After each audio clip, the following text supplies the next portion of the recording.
Across the UK, online and on DAB. It's a new frontier in broadcasting. The Two Mics on Talk Radio. We'll get you talking.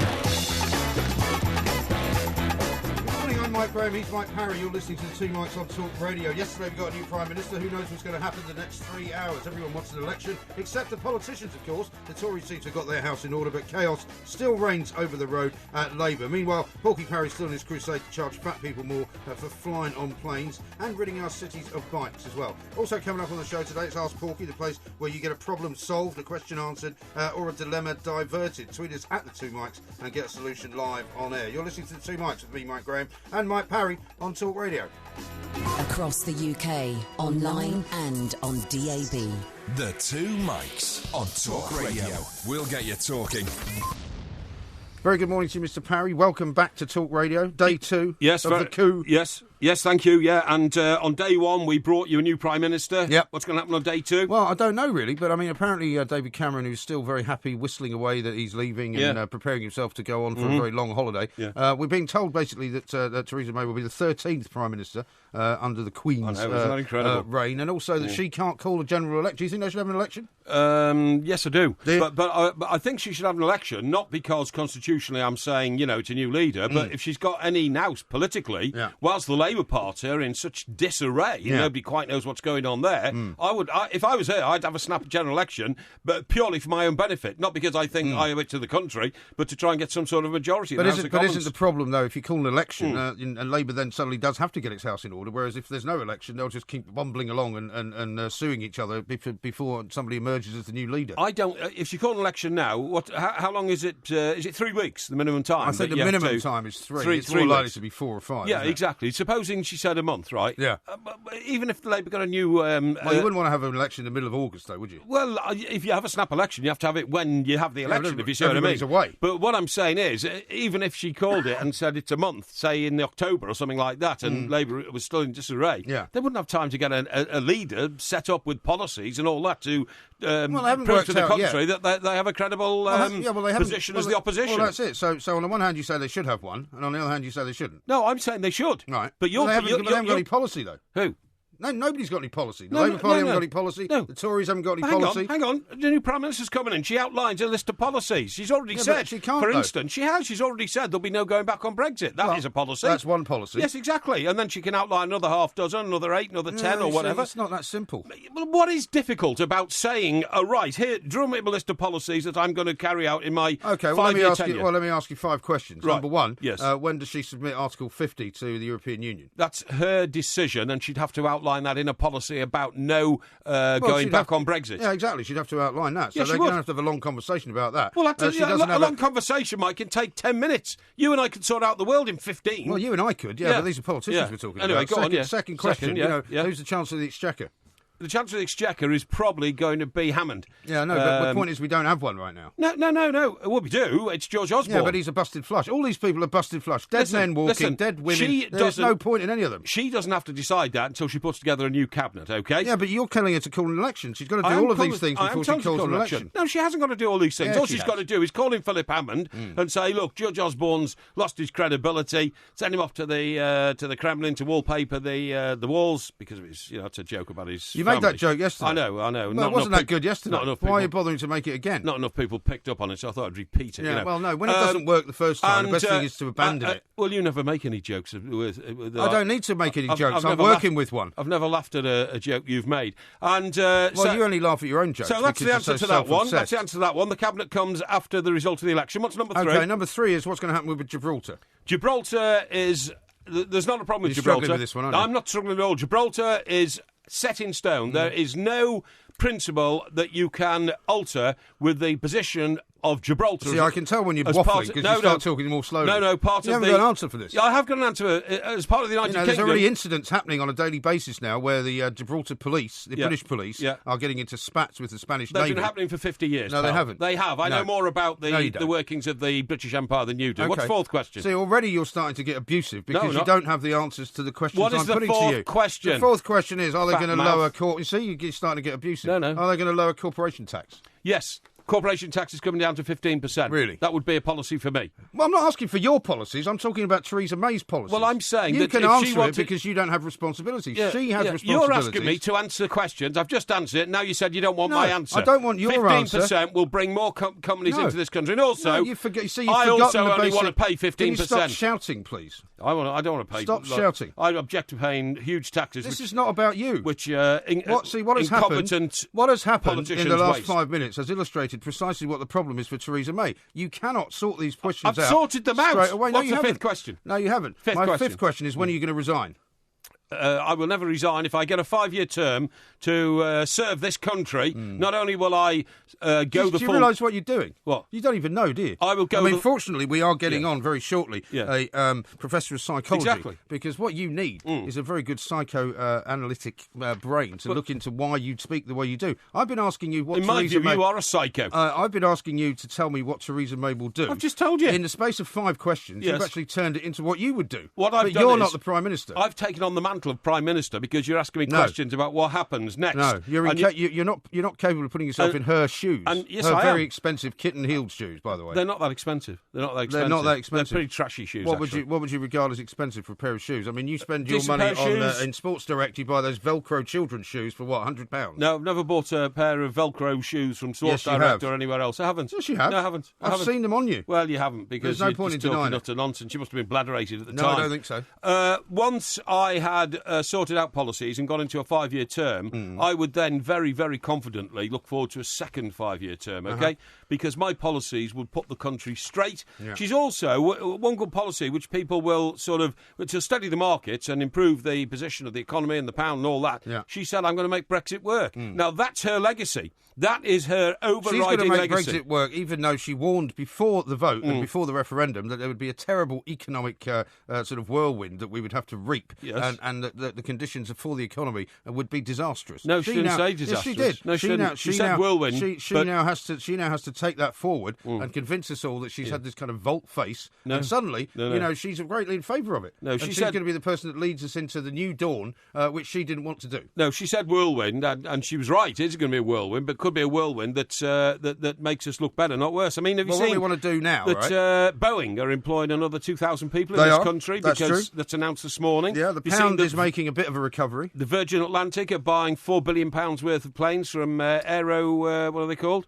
Aero, what are they called? Yeah, we've got a stake in them in this country. Airbus. Airbus, that's the one. That's the one. Okay. And people. Do you realise that half of the population of the town where I come from, Chester, rely on the Airbus wings being built at a place called Harden, right? That's over in North Wales, isn't it? It's just over the border where Michael Owen comes from. And the factory there used to be called De Havilland's. Well, let's hope that the UK doesn't break up then and the Welsh end up having a load of business and the English don't. Well, funny enough, even South Koreans and North Koreans cross the border each day to work in each other's country. Not for much longer, funnily enough. Well, that's right. Kim Jong-un is threatening to turn South Korea into an ashtray. An ashtray! We'll talk about that a little bit later on. I turn country into ashtray! No, you don't need to start doing impersonations of Kim Jong-un. Now, what we need to do is for people to call us because you want to know whether you want a snap election. I don't think it's wise because as long as all the politicians don't want one, and she needs 66% of the MPs in the House of Commons to actually say they do want one, I don't think they can prepare for an election. I don't think they know what they're doing. I don't think there's any point in having an election, but I want to know what you think. The 21st century dream team of dialogue, debate and discourse. The Two Mics on Talk Radio. We'll get you talking.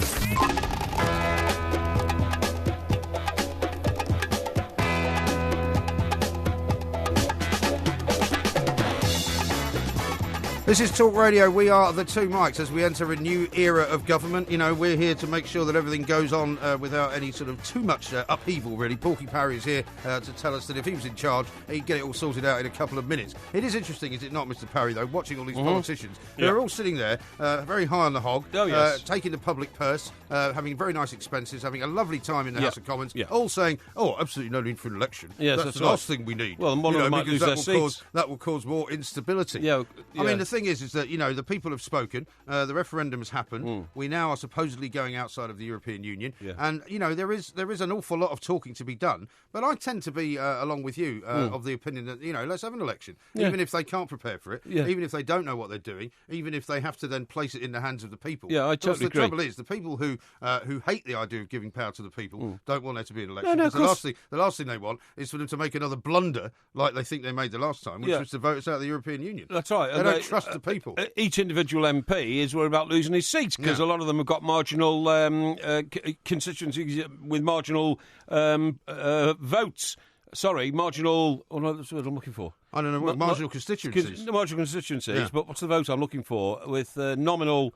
I don't know what you're talking about. What's the expression how used? How can I possibly imagine what is going on inside that tiny mind of yours? What's the expression used about the size of your majority? That's right. The size of your majority? Yeah, some have minimum majorities. Now, you see, what I always say to an MP is... that only one-third of your majority works. Yeah, no, look, mate, you come and knock on my door like this. So that's an MP knocking on my door. So hello? Yeah. Hello? So I open the Who's door. there? And I say yes, and he says, I'm your prospective parliamentary candidate. I say, oh, really? What's your name? Yeah. Can I count on your vote? And I always say, can you count on my vote? I said, what will I get in return? Well, you're an immensely selfish individual, though. No, hang on. All you're interested in is what they're going to do for you personally. Exactly. You have absolutely no regard for the common good. You have no interest at all in the country's future. All you're interested in is making sure that your vast and bulbous property empire continues to, profit unabated. But the reason I asked them that question is because I turn it on them. And I say, look, I tell you what, pal, if I vote for you... I thought you never answered the door anyway when some people ring your bell. I don't. This is a completely imaginary conversation. It's hypothetical. Well, I have had this conversation. You have got that metal in a prison-like effect on your front door. No, I haven't. I've got a floral gate. You got like a drug dealer's, a prison cell. I've got a floral gate. Yeah. And but I have had this conversation with my my local MP in one of my homes. And one of your homes. Yes, that's right. And man of the people. I said, look, don't you understand that as far as I'm concerned, when I vote for an MP, I'm doing them a huge favour, not because they're able to put MP after the name, but because you actually get about £250,000 for being an MP. You get a basic salary of about 60 or 70,000. You can also employ half the members of your family. Yeah, you get massive expenses. Yeah. You get all sorts of allowances for houses that don't even exist in some cases. You don't ever have to spend any of your own money. You don't spend any of your own money. It's like the old days of working in Fleet Street when you could just live off your expenses. Exactly, exactly. It's like that. But at least we produce something every day, and that's called a newspaper. Oh, well, that's true. What do MPs produce? Very little, in my view. Well, you see, I think you're being a bit disingenuous, because many of them are now working harder than they've ever had to work. I mean, I was saying to somebody just... how many weeks holiday do they get a year? Well, they get an awful lot of holidays, but they're having to be recalled an awful lot now as well. But David Cameron, and we're going to talk about this coming up in a little while, because we've got a doctor, Professor Kerry Cooper coming on, Professor of Psychology, as to why Cameron is so happy. I mean, Cameron is this kind of guy who basically believes that he belongs in the job that he's currently got. He believed all his life that he should be Prime Minister. I totally agree. Because he went to the right school, he went to the right university, he knew all the right people. Has the right family background, and married the right wife, who is the stepdaughter of a Viscount. Yeah, absolutely, who's even wealthier than he is, right? So, I mean, for him, getting into Downing Street was not a big surprise. Well, you were talking about Gordon Brown earlier. I mean, Gordon Brown, the clunking fist, as he used to be called, of course he didn't want to leave Downing Street, because he knew once he left Downing Street, he'd be nobody. Oh, that was it, because he's now nobody. Well, now, you say that, Gordon Brown is now nobody. He has an organisation called the Office of Gordon and Sarah Brown. Yeah, he's got a foundation and all that. They all have a foundation. Well, they do, but I mean, it's like Tony Blair. But who do you think they want to see when they get into the list? They'll have David Cameron, they'll have Gordon Brown, they'll have Tony Blair. Who do you think they're going to hire for an after-dinner speaking event? Well, they're going to hire... It's not going to be Brown, is it? No, it's going to be Cameron now, because, Mr Blair is suffering a real challenge to his credibility. He needs to keep his head down. And his image. He does, and it wouldn't be Gordon Brown. But, I mean, Gordon Brown, the great clunking fist, the problem was he spent so many years being resentful about the fact that he wasn't Prime Minister. He thought being Chancellor of Exchequer was just a bum job, which wasn't suitable for him. He wanted a better one. And when he finally got it, of course, he went right over the top, and nobody liked him doing it, so he didn't do it. No. As for David Cameron, I mean, the thing that said everything about David Cameron was when he started making a bid to become leader of the opposition, and everybody wrote him off. Everybody said, oh, he can't possibly succeed. He has no succeed. substance. He has no substance, he can't succeed, no ideas. Then he stood up at the Tory party conference and gave the most fantastic speech without a single note, because he's like that. Because he's trained to be able to do that. Trained to be able to do that. And then afterwards... Unlike poor old Ed Miliband. And then afterwards, he was overheard telling some supporters in an ante-room at the Tory party conference, Look, of course I'd like to be Prime Minister. How difficult can it be? You're so dismissive. How hard can it be to make a few decisions? But that's why guys like him are not at all concerned about leaving the job. And I think he's quite right, by the way, and we'll talk to Professor Cooper about this. Yes. You know, once you're a busted flush, as you were saying before, once you know, you get fired from a particular job and they tell you, we're going to park you over here for a while. That's right. You know, there's no point hanging around. Of course there not. is literally, you've lost all your authority. You know, nobody wants to do anything that you suggest. But he sounds like he's got something better to do, doesn't he? Well, he has. And maybe his wife has as got well. something better to do. Nothing. I read that his wife, Samantha, who is a very attractive lady, and what's that got to do with anything? Well, why do you have to mention that she's an attractive lady? Because I'm about to tell you what she's going to do next. Such a sexist thing to say. So I'm going to tell you what she's going to do next. She's going to start her own fashion brand. Okay? No, I don't believe you. You don't believe me? No. Well, what do you think she's going to do next? Well, she still has a business that runs on the side, doesn't she? She does interior decorating and stuff like that. I didn't know that. Yeah, I think she does. Oh, what was the last place she interiorly decorated? Well, I don't know, but she has a business that I don't she runs remember on the seeing side. her with a paintbrush under her arm and a ladder over her shoulder or anything like that. No, she doesn't actually paint anything herself. Well, you're talking absolute bolloxios here. Oh, really? You're going to tell me that you don't think that that's actually going on? Well, no. She has a business, but obviously when you're the wife of the Prime Minister,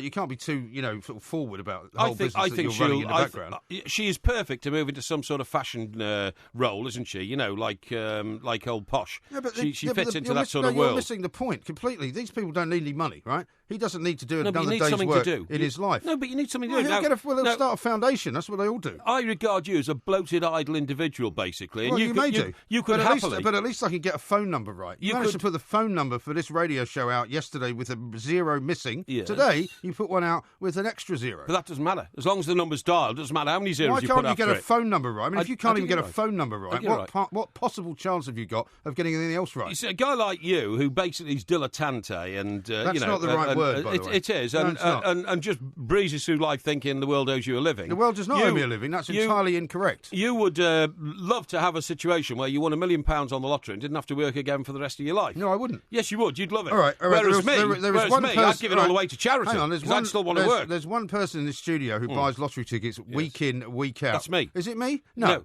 I don't want to win the lottery. I want to win money for charity. No, you've spent £20,000 on lottery tickets, as you admitted the other night, right? 20,000 quid on lottery tickets over the years. Yes. Right, and you've won what, about 500 quid? No. And you're already a millionaire. Why do you want to win the lottery? Will you please stop misrepresenting me? I'm not a millionaire. I did not. How much are you worth then? What is your net worth? I have no idea. Oh, really? So you're not poor then, are you? I'm sorry. Anyone who says, I don't know what I'm worth. I am not prepared to get into this personal onslaught into my background. Oh, you don't my want to get personal? You just call me a fat oaf. Yeah, well, I'm afraid that you give that image off. You know, you'd love to be lying around on a beach somewhere, wouldn't you? Smoking cigarettes. By the way, you spent £120,000 on cigarettes. If you're accusing me of spending £20,000 on lottery... Yeah, that was some holiday, that. And I can tell you, the £20,000 I spent on lottery, in pursuit of a big payoff to a charity of my choice... Rubbish. Right, has caused far less damage to me, to my family, to the environment, to the health of people who have to chop down trees somewhere in Brazil to make your cigarettes. A lot less damage to all those people than me buying a lottery. I seek to help. You seek to only cause ruin and dejection around the world. I see. Smithson is the company that Samantha Cameron is involved with. Right. Which is a luxury stationery, leather goods, diaries and fashion products company based in London, England. And that's what she does. Oh, I see. And what about her business she told us about interior decorating? That's what it does as well. That's partly involved in it. No. There's no interior decorating, They do interior decorating as well. No, they don't. Yeah, they do. No, they don't. You've just made that up because you've got it all wrong. Smithson's You've got it completely wrong. They do bespoke, personalised work, right, for weddings, for houses, for flats as well. That's issuing invitations. But what I'm saying is she has a very, very florid and capable business on the side. Well, so she'll just continue to do that. She's not going to become some kind of posh Spice lookalike. Oh, she will. She won't. No, she will. I know these things. I can see. Luxury goods company. You wouldn't want to go anywhere near there. Luxury goods. It's nothing to do with interior decorating. You basically don't know what you're talking about. Of course they do. Make it up as you go along. No, I don't make it up as I go along. That's your speciality. Nice shirt, by the way. Is it an Pierre Cardin special? No. Where's that one from? Italy. Italy? Yes. Oh, Italy where? Well, I don't know which part of Italy. Shipped in especially, do you? No. I like Italian designers. It's as simple as that. What size is it? X.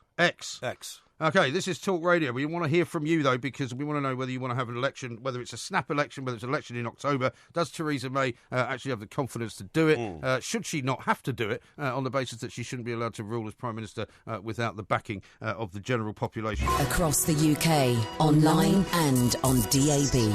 The Two Mics on Talk Radio. We'll get you talking.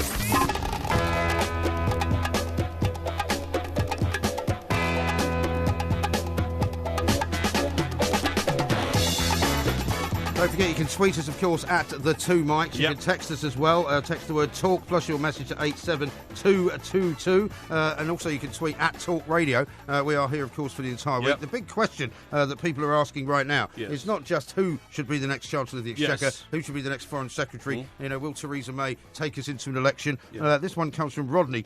He says, come on, guys, the big question of the day on Twitter, who won winners and losers? Well, absolutely, and I tell you what, it's an exciting... It was the last one, wasn't it? It was going to be the last one. What do you mean? Well, it's such an exciting result. I think we're going to have to look at this again. Now, would you like to announce the result, yes, please? This was yesterday's poll, of course. The poll closed at 10 o'clock this morning before we did the show, before we took to the airwaves about half an hour ago. And 1,129 votes came in. And I have to tell you, it's a dead heat, 50-50. 50-50. Now, it was 6-6 before we got to this particular point. So we can just end it in a draw, can't we? No, I think we've got to have another one next week. We have to roll it over? Well, we've got 2 more weeks of daytime shows. That's true. That we know of, so why don't we that we know of? That we, well... What do you mean? Well, I mean, I don't look into the future. I never make plans that far in advance. I never make plans that far in advance, absolutely right, because you usually can't remember that far back. No. And I think we shall have another 2. Another 2? Another 2, yeah. Well, no, you can't have another 2. Yes, you can. Oh, you idiot. Because I'm confident. If you have 2, I'm confident. Then it means that you might not necessarily actually ever have a All winner. Right, we'll have another one. Well, I think we should have another one. And then we can take a view on it after that. And I think it's worth reminding the audience that I stormed ahead to start off with. It was 53-47. It makes no Then it equalised. Some people matter. got the hump with me because they said I shouldn't have nominated Paul I Gascoigne. thought that was a particularly poor taste. And I have to say, on reflection, I will accede to that. But I didn't mean well, that... if you want to concede... No, I'm not conceding. I'm happy for you to do that. No, I'm not conceding. So, in other words, it's a hollow apology you're making. But no, what I'm saying You're making a hollow apology. You're not withdrawing it. I classified him in a position as a loser because of the dreadful state he's in, but I didn't mean he is one of life's losers, but he went into the losers category. Now listen... Also, the problem is that at 5:43 this morning, God knows what you were doing up at 5:43 this morning. Well, I'm doing what all industrious people do at 5 in the morning, preparing for the day ahead. You sent out a tweet that said, still time to vote, vote Porky and vote often. Yes, so what's wrong with that? Well, one, it's not democratic. You're encouraging people to commit election fraud in many ways. No, I just want them to vote for me. No, I know that, but even with all of that ridiculous kind of, egging people on to act illegally, the best you could muster was 50-50. It's not illegal. I just think that it's people illegal. are You clever. can only vote once. Yeah, but I mean, can I just remind people that actually if you vote and then sort of cancel your vote and vote again, I think the cancel vote actually still counts. No, you can't vote more than once unless you have more than one account. Well, you know. And if people who vote for you have more than one account because they are voting illegally and trying to pack the election that way, then it's entirely wrong. Well, that's what you're saying. Now, listen, I'm going to have a daily observationary issue every day this week on Talk Radio, which we're doing until Friday. We are indeed. About the cycling community. Okay, what you're going to hit the cycling community every day? I'm not going to hit them. I'm going to have an observation about them. I mean, you were hitting them yesterday, saying that basically, the cycle lanes in London are, for the most part, hardly used. They're hardly used, and they take up too much road space. You did get quite a bit of support on that. I did, and they grind down the economy of a great city. If you can't get your pork pies to your pork pie shop by 6 a.m. or 5:30 a.m. Why shouldn't you make them in the pork pie shop? Well, you don't, do you? You take Greg's the Bakers or something like that. You don't think that they bake all their things on the premises, do you? Well, they do, actually. No, they don't. What they do is... They are made elsewhere, exactly. and they are brought there to be baked. Exactly, that's what I'm saying. So you just asked me the question. You don't think they bake all their stuff on the premises? Yes, they do. Lorry loads of the stuff are taken there, and they're 2/3 baked, OK? No, they're not. And then what they do is... half-baked? Yeah, half-baked. Yeah, exactly, yeah.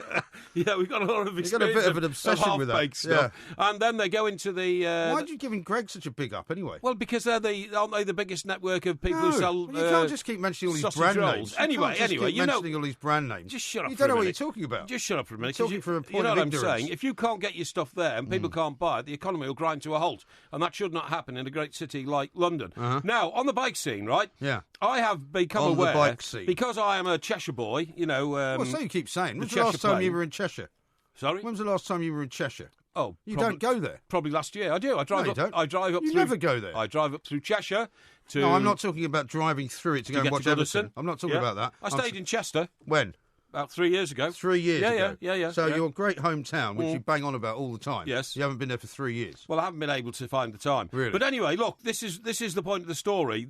There's a town called Great Budworth. Great Budworth. Yeah, it's not very far from Chester, and I remember as a reporter on the Chester Chronicle driving the company Mini Clubman, actually. Clubman? Yeah, around Cheshire, you know, finding great stories. And I'll tell you what we did one year. I was sent out with at Christmas with the consignment of bottles of whiskey. Oh, yeah. For... Whose consignment? The Chester Chronicle's consignment. Why did they have a consignment of whiskey? Because we used to try and bribe the police and the fire and the ambulance services by taking them bottles of whiskey at Christmas. When you say bribe, what you mean is send them gifts at Christmas. Yes, that's right. Yeah, absolutely. Bribe. Yeah. So you can't accuse the good people of the emergency services of Cheshire for being on the take. Well, no, they were in those days. Give them a bottle of whiskey. No. That's not bribing them. No. These days, you've got all sorts of PR people all over the place. In those days, you used to ring up the station sergeant and say, "Hi, Sergeant. Yeah. My Parry Chester Chronicle. Thanks for letting me out the other night." No. Yeah. I'd say, "Have you got anything tasty for me which you can keep from the opposition?" Yes. I'll be down on Friday with a bottle of whiskey. Yeah. Right? Okay. Yeah. So that's how you maybe used to do it. And I got loads of exclusive stories. And funnily enough, I mean, some people might disagree, but I mean, the world worked a lot more simply in those days. Yeah, of course it did. Yeah. You know. But anyway, at Christmas nowadays, what you get is the BBC, putting helicopters up over Cliff Richard's house because they're the ones who've been told about it. It's remarkable what they did Weird there. story, and then long lenses, magnifying, firing into the house, showing the police searching through his drawers. It's incredible that they thought that was a proper way to behave. Under what kind of madness of any newsroom could you imagine that happening? If somebody rang us and said that's what we're doing, you'd say, "Get down the ladder quickly, get out of the tree, throw your camera away." Yeah. Don't you realise how invasive that is? If it had been a tabloid newspaper, yes, people would be saying that's a disgrace. Close it down. And also, any picture that is taken of what is considered to be a private area is illegal. Yes, now, it's right. But anyway, getting back to old Great Budworth, right? Yeah. So at Christmas, you were given a driver. One of the guys who used to deliver the papers in the paper vans. You make it sound so glamorous, right? Oh, it is, yeah. You're not talking about being given a driver. Yeah. You're talking about sitting in his van. That's right. Yeah, right? Basically. Yeah. And then the stench of newsprint all over the place. Oh, yeah, but I love newsprint. I love it too. I used to walk up and down Fleet Street on my days off just to smell the news, the ink in the air. You know what I mean? Too. Yeah, it's lovely. I took my then girlfriend, who later became my wife, to Fleet Street to watch the mirror being loaded into the back of the trucks. That's right. And I said to her, one day I'm going to work here. Yeah, exactly. Yeah. I didn't, of course, because they'd all moved by then. And now the mirror is in terrible, terrible trouble. Well, it's being run by complete maniacs. Oh, it is, yeah, I agree. Anyway, so we drive around Cheshire, to the various places. This is a very long story. No. We've got to talk about David Cameron and Prime Minister. Yeah, hang on. Delivering a bottle of whiskey to, 10 ambulance centres, 10 police was it a particularly good stations. Vintage of whiskey or just any old rubbish? I have no idea. And 10 fire stations, right? Where's the fire chief? Anyway, the point is... This is a bit of a sort of a ridiculous job for a chief reporter, isn't it? Well, no, because I had to say, this is from me, I'm the big guy and all that kind of stuff. Yeah, but you're arriving in a paper van. The trouble was, listen, everywhere we went, they said, "Oh, well, young Michael, you must stay and have a toddy with us, you see." So I was... This is going to have a familiar end to it, this story, isn't it? It is. I was driven back So presumably in the last stop you just stay the night in a cell? No. I was driven back to HQ, right, the Chester Chronicle, flat out in the back of the paper van because I was insensible, literally insensible. Yeah. And Did you get any stories? No, I can't remember. But I mean, apparently halfway through this mission, instead of being, all friendly and saying what great you are, I turned, the other way and started telling them how useless they were at their jobs and why were firemen lazy people who just washed their fire engines all day, played snooker, and didn't put any fires out, and why did the police not arrest criminals and sit around booking speeding motorists, And didn't this story start out about cyclists? Anyway, yes. So Great Budworth is what we're talking about. You are unbelievable. We have got a 3-hour show here, but don't worry. You have to get to these stories quicker than this. Anyway, so Great Budworth, I remember well. Residents of Great Budworth. What is? Would you say the outstanding sort of feature of Great Budworth? The hanging flower baskets. What? They're very famous for hanging flower baskets. Hanging flower baskets. Yes, from the. Well, you get them anywhere. No, they're particularly nice. Really? They won. Best village or something. Did they? Prize village. You don't what's know it called? About Great Budworth, do you? Yeah, I do. You just make it up as you go along. Of course I do. I'm going to check it out now. Of course I do. What's it called? Village of the Year or something Village like of that? the Year. Yeah, Village of the Year. Yeah. How about Village Idiot of the Year? That's what you should get. No, that's ridiculous. Now then, what I'm saying is, Lycra cad cyclists who imagine they're competing in the Tour de France have been accused of destroying the peace of a picturesque Cheshire village. Residents of Great Budworth say the cyclists hurtle through the 1,000-year-old village in packs of 30 at speeds of up to 40 miles an hour, shouting and hurling abuse, stopping to urinate in public. What? Yes. Why are they shouting at? I don't know. And causing a danger to other road users. The parish council has now sent a letter to 10 cycling clubs telling them they're not having any more. Caroline Marshall, the council's clerk, said, Cyclists are overheard using offensive language and shouting as they travel through. It has also been reported that cyclists have been seen urinating on our streets and within both our upper and lower pump houses. I don't know what's got to do with it. The pump houses are historical landmarks in the village. Yeah. We consider all this conduct unacceptable and urge you to remind your members about what should be considered acceptable behaviour. So are they telling cyclists, I mean, why don't you Push off. Some signs up? No, are they saying they're not going to allow them in anymore? They're telling them to push off. Every weekend now, all these lycra-clad people are invading their village and they're desecrating it. They're ruining it. The village only has a population of 339. It was in the Doomsday Book, apparently, this place. It was in the Doomsday Book and has been awarded the title of the most picturesque village in Cheshire. Really? It has a 12th century parish church. I haven't got that. And a Grade 2 They made listed... a Nat West ad there recently. It's got a Grade 2 listed pub. How about that? Yeah, but I mean, presumably the cyclists don't stop at the pub, because if you're a cyclist and you go off on these... I mean, that is one of the things that you now see more often than not, is people out on these kind of pelotons. Yes. I mean, I never knew what a peloton was until 2012. No, I didn't either. You know, when we had the Olympics yes, here that's and right. Bradley Wiggins and all that kind of stuff. Yeah, But now I you agree. see these pelotons out all the time. I agree. And they're riding sort of three abreast. That's right. But presumably they're not going out to the pub. I mean, it's not as if they're going like motorcycle guys Do you know who what go I and think stop they in a do? pub and have a few drinks. No, they stop at pubs and they ask for glasses of water. I've been told this before. They don't spend any money.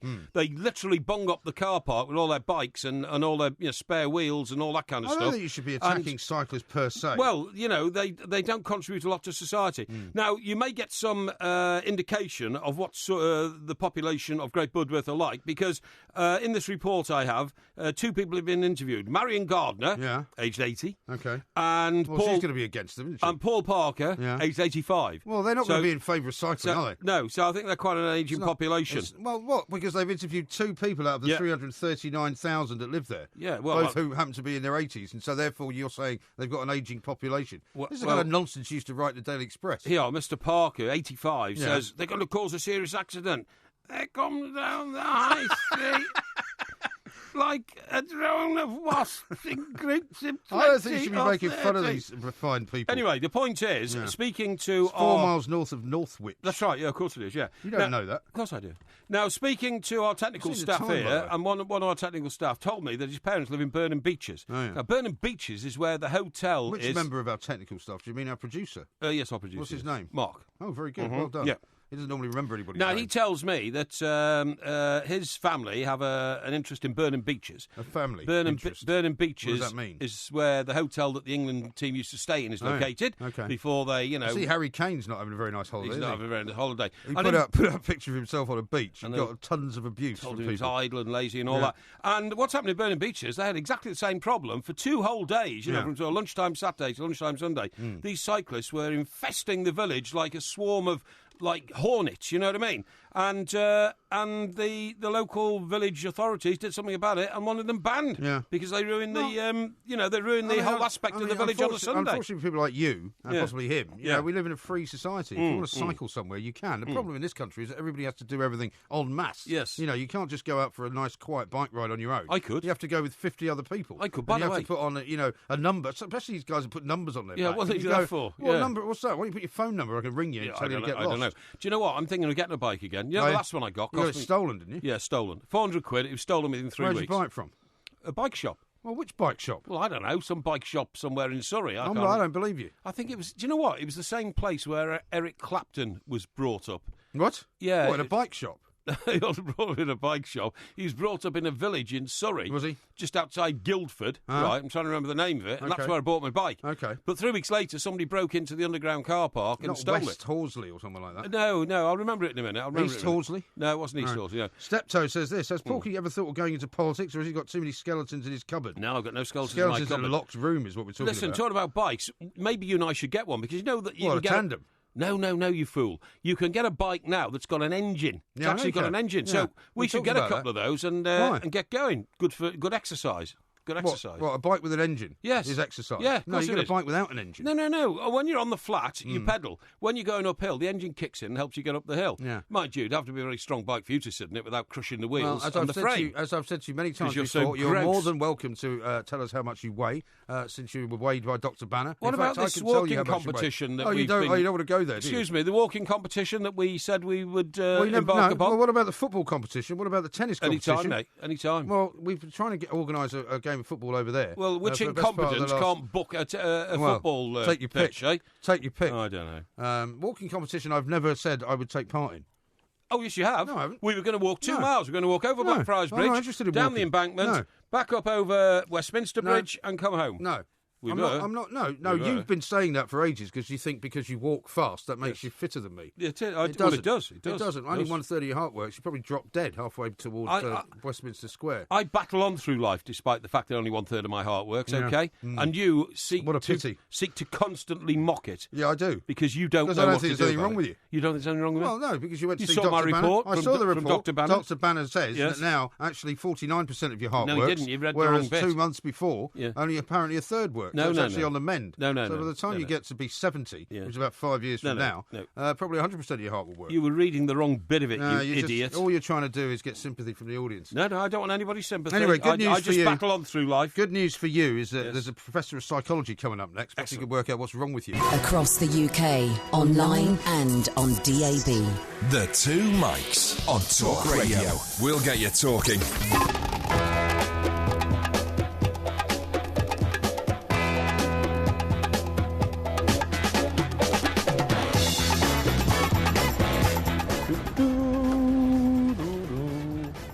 Right. Good.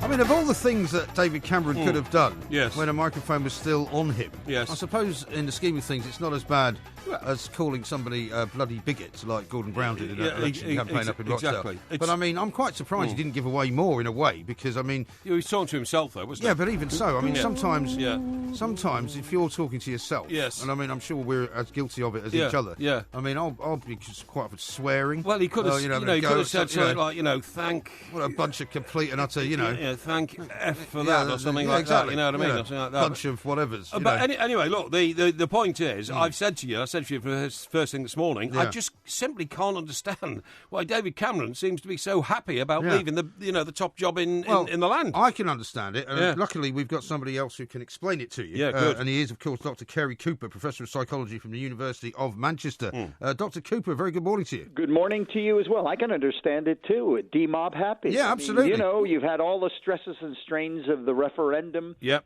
And he was, aside from just being prime minister, he had the extra pressure of all of that. Yeah. Then it didn't go his way.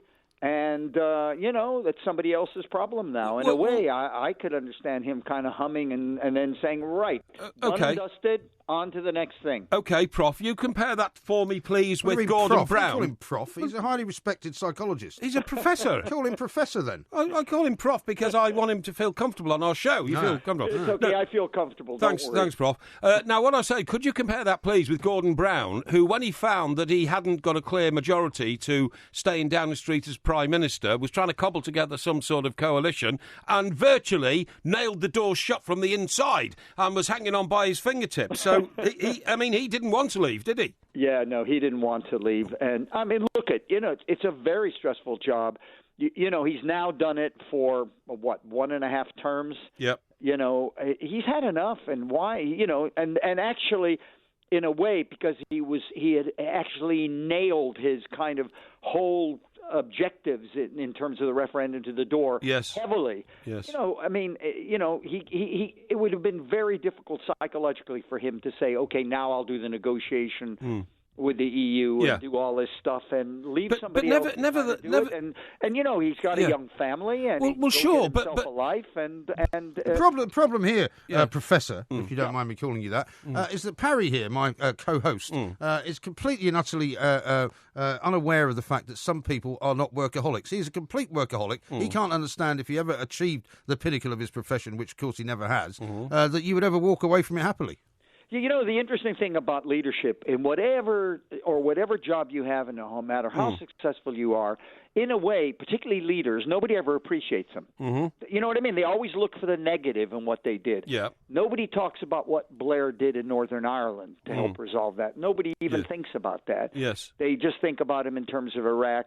And what they'll think, unfortunately, about Cameron, even though he did some really good things for the economy and everything else, fifth biggest economy, the fastest growing one in Europe, they won't remember any of that. What they'll remember is the referendum. How he screwed it up. I totally agree. How he screwed it up. Yeah. And they'll do the same with Osborne. And, leadership, nobody ever, even if you've done a great job, if they remember you at all, they'll remember something negative. Well, think of Tony Blair, for instance, and that you've got the complete pattern. Prof, what I was going to say is, from a personal point of view, and, my colleague here will start having a go at me again, I would find it very hard to give up Chequers, the country residents, to give up the chauffeur-driven cars, to give up the sense of importance, the sense of entitlement. Yeah, but think about what the costs of all that are.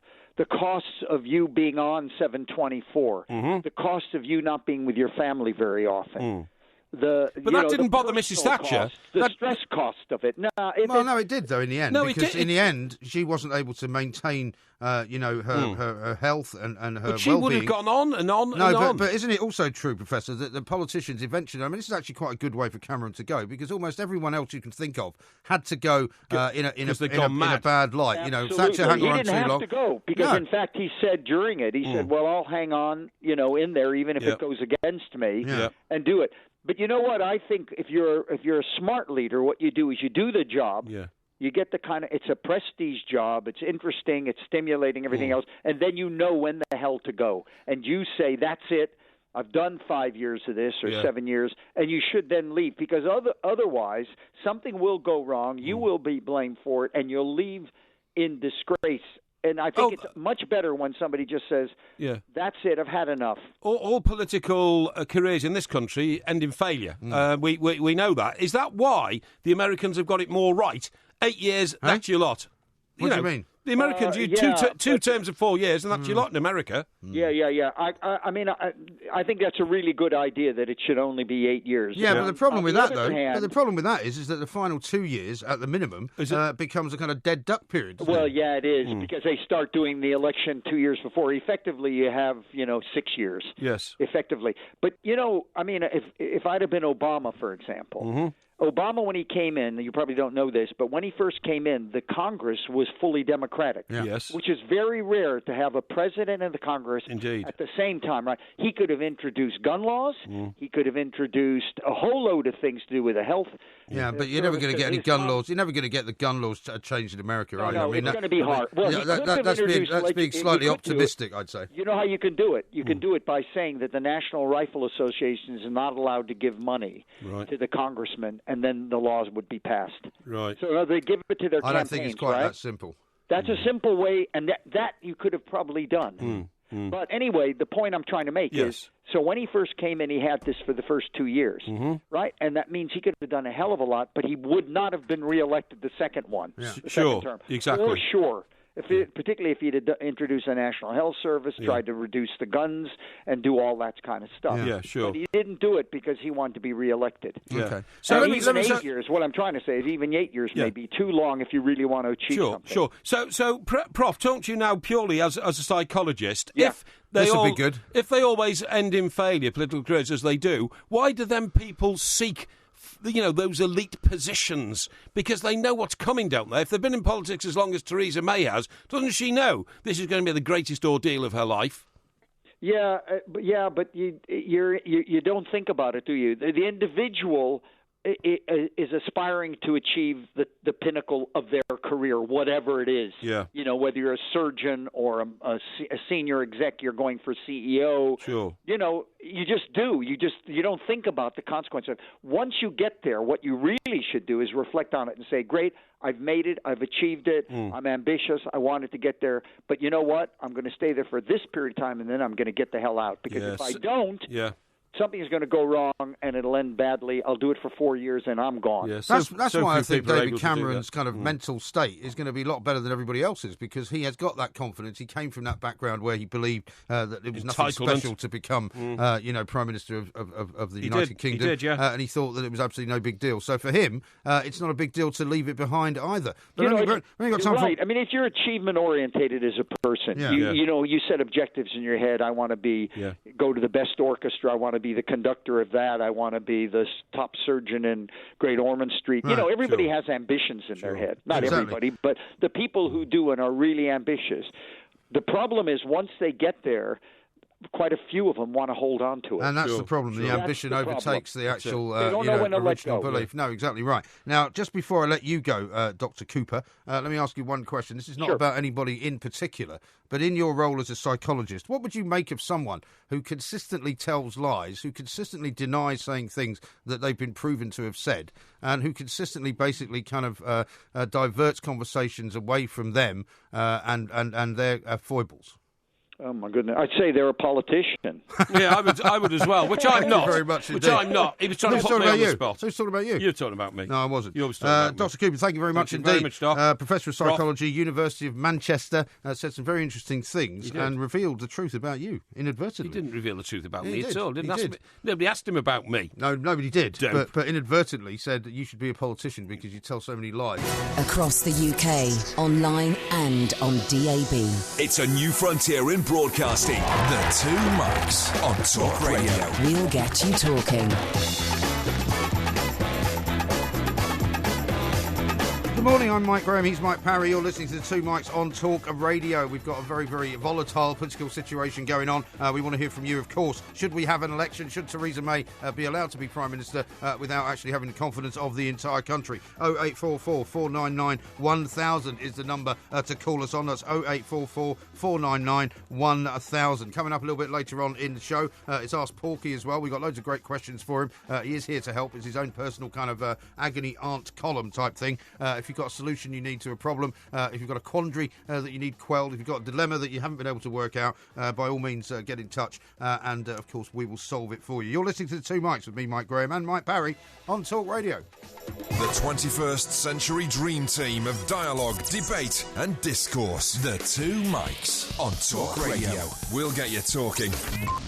We got quite a few tweets and things coming. You can tweet us, of course, at the Two Mics and at Talk Radio, and also at Talk Radio on the Twitter account. You can vote as to whether or not we should indeed have an election. We'll give you an update on what that's saying at the moment. Martin says this: after the fallout of the last national vote, I'm not sure I trust the UK voters or politicians in a general election. Well, that's the trouble with democracy, isn't it? I mean, just because somehow you get the result that you didn't want, you can't then say, I don't want to have another election. Exactly. You know, you can't trust all those stupid people who wanted to get out of Europe. You've agreed to grow up in a society where the majority rules. It's the only way you can do it without dictatorship. Absolutely right. Now, let's talk to Brian, who's in Nantwich. Indeed. He wants to talk to us about whether we should have a general election. Brian, very good morning to you. Welcome.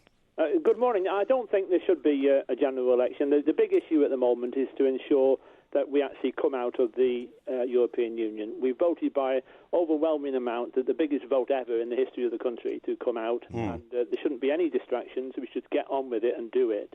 Well, if we have a general election, Brian, and the majority is increased, the new Prime Minister, Mrs May, has already said there is no going back on Brexit. Won't that then make it easier for her to get on with the business of triggering Clause 50 and getting us out of Europe? Clause 50 can be triggered now. She's got a majority now. There's no need for an election. The big issue is that we're being controlled at the moment. 60% of our laws are being made by the European Union. It's Big Brother who are running the UK. It's about time the UK ran itself. Isn't that part of the problem, Brian, as well, though? Because in order to have an election, they would have to really set out, for example, in my view, precisely which of those laws are now going to be non-existent, which of those laws are going to be taken off the books, if you like. You know, there's an awful lot of work to do before an election could be actually organised. Exactly, and at the moment, what we want is to have some certainty. We've had a vote which is clear, and the public now want the government to get on and do what they asked them to do, which is to take them out of the European Union, set this country free and get our country back. Yeah, no, I can't disagree with you on there. I mean, I was a Remainer, Brian, but I go with the will of the people. And the point is, there's a plebiscite to get us out of Europe, and the first politician, who has the power and the position to do it, should get on with it. I totally agree with you. Thanks for your call, mate. Brian, thank you very much indeed. You can join in the debate, of course, as well. 0844 499 1000 is the number that you can call us on. So, what's that scratch on your face? Well, do you know what I did this morning, right? And it's one of those things that I sometimes occasionally forget, because for a long time I used to bite my nails, right? And so whenever I had a little sort of itch on my face, I would scratch my face. This morning, because I haven't cut my nails for a long time, because I was asked to stop biting them in order to give a good example to my kids, right? Oh, yeah. Because they'd started biting their nails. So this is the mother of your children? Yeah, she said to me, they're never going to stop biting their nails unless you do, right? How beautiful my nails are. So I did. See? Beautiful. I wouldn't say, no, you've got very short, stubby hands. No, beautiful nails. Horrid peasant's hands you've got. No, horrible. No, they're the hands of a man who is, a horny-handed son of toil. This is a family show. We don't want that sort of talk. But the problem is I've now got quite long nails, right? They're kind of like talons. And so what happened was I forgot. I scratched the side of my face. And you know what? I thought it was just bleeding, right? So I went into the bathroom just to wipe it. Yeah. And in fact, I've somehow managed to score the skin. You scraped the skin off. It's like a big red mark. Because it's funny you should say that. It's slightly embarrassing. It's funny you should say that, because it's like in a fight or something. In one of my medical journals recently, I picked up a theory that children who've been brought up biting their nails, you may wish to tell this to the mother of your children, do build up an immunity to all sorts of illnesses they might get if they didn't bite their nails. What do you mean? Well, biting your nails puts sort of iron and calcium back into your body. Does it? Yeah, and this apparently... without wishing to put too fine a point on it, does that mean that you have to sort of bite the nails and ingest them? Well, no. What it means is if your teeth are biting nails, then deposits of calcium and that's are already going to be on your teeth. No, because I don't want to start encouraging them to do that, though. Well, it's much better to have nice nails. Research published in the journal Pediatrics. It's one of the journals I have access to. How often does that come out? It comes out once a quarter. Does it? Once a quarter. Yeah. And they looked at 1,000 people born in the early 70s and followed them into adulthood. They looked at their lifestyles, because these people fill in a diary every year and all that. And they found that the ones... Imagine somebody coming to you and saying, do you mind filling in a diary for me? Well, they do them in hospital when they're born, and they say to the parents, look, this is for research purposes. Yeah, but imagine if you had that and you got to be 25. You go, I could fill this rubbish out for you. Well, I don't know. Somebody me up to this. At the age of 13 and 32, they go back and have a look at them, and they see that the children who bit their nails were not susceptible to allergies that other children were susceptible to who hadn't bitten their nails. I'm always slightly dubious. That's really weird. Yeah, but I'm dubious about these kind of studies, though, because it depends on it depends on what you're comparing them to, doesn't it? I mean, how many of the kids that did bite their nails, or didn't, have they actually surveyed? Yeah, well, listen, I think you're right. The other thing is that the world's too clean now, and we've had this before, this affects children, the world being too clean, because while we have vast improvements in sanitation and drinking water over the last 50, 60 years, it's had obvious health benefits, but one unexpected consequence is a rise in allergies and autoimmune diseases, because there's an awful lot more allergies kids are around. not playing out in gardens now and putting soil in their mouth and all that kind of stuff, which they need to. Did you ever put soil in your mouth? Well, probably. I was probably playing out in the garden, and then I don't know. I didn't think you had a garden when you were growing up. Yes, we did. We had a garden in the back of 23 Old Grove. Did you? Used to play cricket there with my dad. Why are you giving the address out? Well, because everybody knows it now. They've all looked at it on the website, so it doesn't matter. I don't live there anymore anyway. Still for sale, that house, isn't it? I don't know. It was for sale, but I should imagine somebody's gone and bought it. I mean, imagine somebody going to buy that house. Yes. Could actually go and use your previously owned bedroom. Yes, they could. And which is tiny, by the way, because we saw it. It was a box room. You're absolutely right. It wasn't much of a box room. Yeah, I wonder if they put a blue plaque on the building just below my bedroom. I don't think they would. Somebody, by the way, mentioned, because we were talking about Fred Parry the other day, that in fact there's a blue plaque in Ealing where he lived. In Ealing? Yeah, that's where he used to live. He was a Roger Riser, wasn't he? Yeah, you said that before. 4 Hollywood actresses. Yeah, you said that before. Listen, now let me just tell you the results so far of our poll on the website, not the website, the Twitter account @Talk Radio. Right. Apparently 57% people say we should not have a general election. We should not. Yeah. So they're happy to go with a government they've not voted for. Well, I think like our last caller, was it Brian said, we've already had the referendum. Yes. And there's no need to have a general election. The only slight problem with that is, and you can probably feel that I may be wavering around here because I'm not sure whether you are one wavering or not. Around all over the place. Well, no, because on the one hand I can see why we should have one. Yes. Because I don't like the idea of all these politicians on the one standing hand, around. On the other. Yeah, well, because Somebody bring me a fence, please. No, because when you have an intelligent conversation, which I know you're not very familiar with, basically, it's not simply black and white issue. What you have to do is look at the situation where my problem is if all these politicians are saying, we don't want to have an election, I find that slightly off-putting because they are employed by us and they should be very willing to have an election if we tell them to. Yeah. But equally, People have voted, and so there's no point in trying to dissemble it all, is there? Yeah, why have you... So you're not even interested Yes, in that. I am interested. See, because you're not capable of intelligent thought. I am. But all you're capable of doing is shouting, taking a position, and then denying that you ever said it. No, I was going to ask you, why were you so surprised at my use of the word plebiscite? I mean, because I've never heard you say that word. Well, that doesn't mean to say that it's not a word that I'm very familiar with, you know? Well, that's because fine. I am. Whenever you say something interesting, I like to remark on it. No, you don't. You were trying to make out that it was a too big a word for me. Well, maybe you read it this morning in one of the papers. No, I didn't read it this morning in the papers. Yeah, but it's a word I've been used for the last 30 When was the last 40, time you used the word years. plebiscite? Well, when plebiscite was last relevant, okay? When was that then? When was it last relevant? When? I mean, when was the last time you were at Wetherspoons and you went, "Oh, my fine fellow, I'll have a pint of your greatest ale. What do you make of the plebiscite?" Well, you don't talk to people in Wetherspoons like that unless you're like 6 sheets to the wind and you've had too much to drink. Well, most Fridays for you then. Or you're a clown. I was going to say, by the way, in my medical journals... the time, Mother. Yeah, don't worry about that. In my medical journal, I also found out doctors now, believe it or not, and you'd think this is stating the obvious, say that if you go outside in the cold and get wet, you will get a cold. Yeah, well, of course you will. No, but previously it always said, well, yeah, but a cold's a virus. Rubbish. You don't get it from getting wet hair. Well, you can also get one that way as well. Yeah. You can, I mean, if you go and get completely soaking wet in the rain... right, and stand out in freezing weather. Don't worry, you will get a cold. Yeah, I used to think that you didn't. Well, you're an idiot. No, I'm not. Have you still got your pack of Mac with you? Well, you need a pack of Simon, the guy that we had on yesterday, the fashion blogger, he wants to give you a makeover. Oh, yeah, really? Yeah. Okay. He was in touch on Twitter last night. That'll be a challenge, He wants to take you shopping. Do I get the clothes for free? Yeah, I think so. Oh, that's all right. Yeah, I'll have a bit of that. Thank you. Yeah. Okay, we'll try and set that up. Yeah. This is Talk Radio. We're going to give you a maths test coming up in this hour as well. Okay. There's a new form of teaching maths. Excellent. Which has been devised by some bods down at the Department of Education. They've decided that it's probably worthwhile changing. I thought it was the Chinese. No, but it's the Department of Education in this country who want to adopt the Chinese way of teaching. Oh, sounds good. Because they want to change the way we teach our kids about every 3.5 weeks. Excellent. Across the UK, online and on DAB.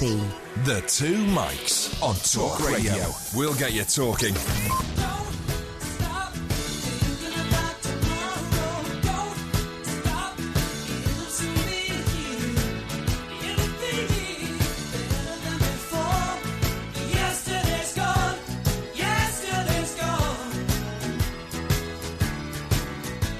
Great song, that.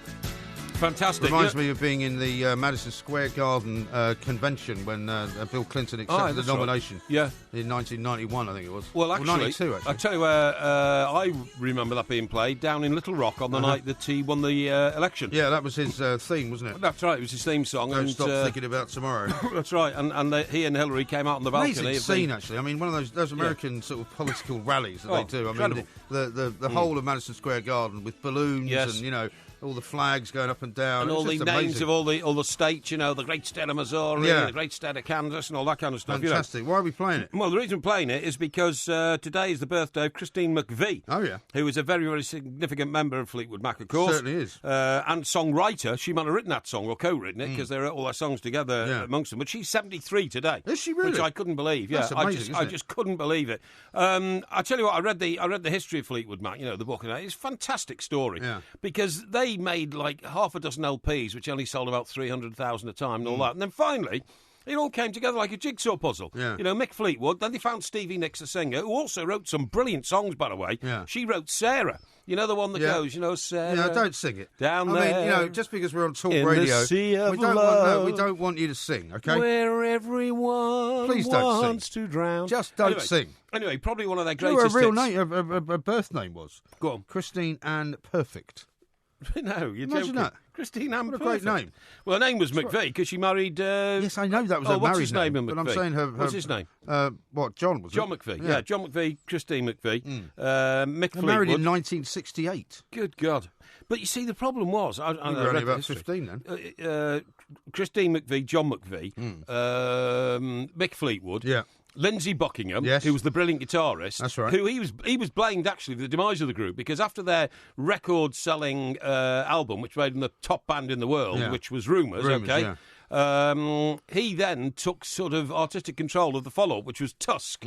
And it was one of the worst albums they made. Well, I mean, it only ever had one record on it. Well, Tusk. Yeah, that's right, absolutely. Which is still one of those iconic songs that gets it played very from much time is. to time. Which Mick Fleetwood rescued by listening to it and thinking there's something there, but it's not really very good. Neither is the rest of the album. Yeah. So he hired a football stadium and a a full marching band and orchestra. Oh, did he? To put all the background in. You see what I mean? And he wanted all the echoes coming out the stands and all that kind of stuff. I haven't heard a marching band. Yeah, it is. Yeah, if you look to it, Really? Yeah, it is. Are you sure? I'm certain. I know what I'm talking about. Okay. But anyway, the other thing is, this lot were all sort of into Rogerising each other, weren't they all were, the time? Well, they all basically ended up having affairs with one another. Exactly. Throughout the entire history of the band. That's right. Which caused, amongst other things, an awful lot of internal stress. Well, it would, wouldn't it? If you suddenly found your partner in life was suddenly being never Rogerised by the lead singer, who in turn had been, sort of making, fun with, somebody else or horizontal whatever. refreshment. Horizontal refreshment is the word. But have you never been?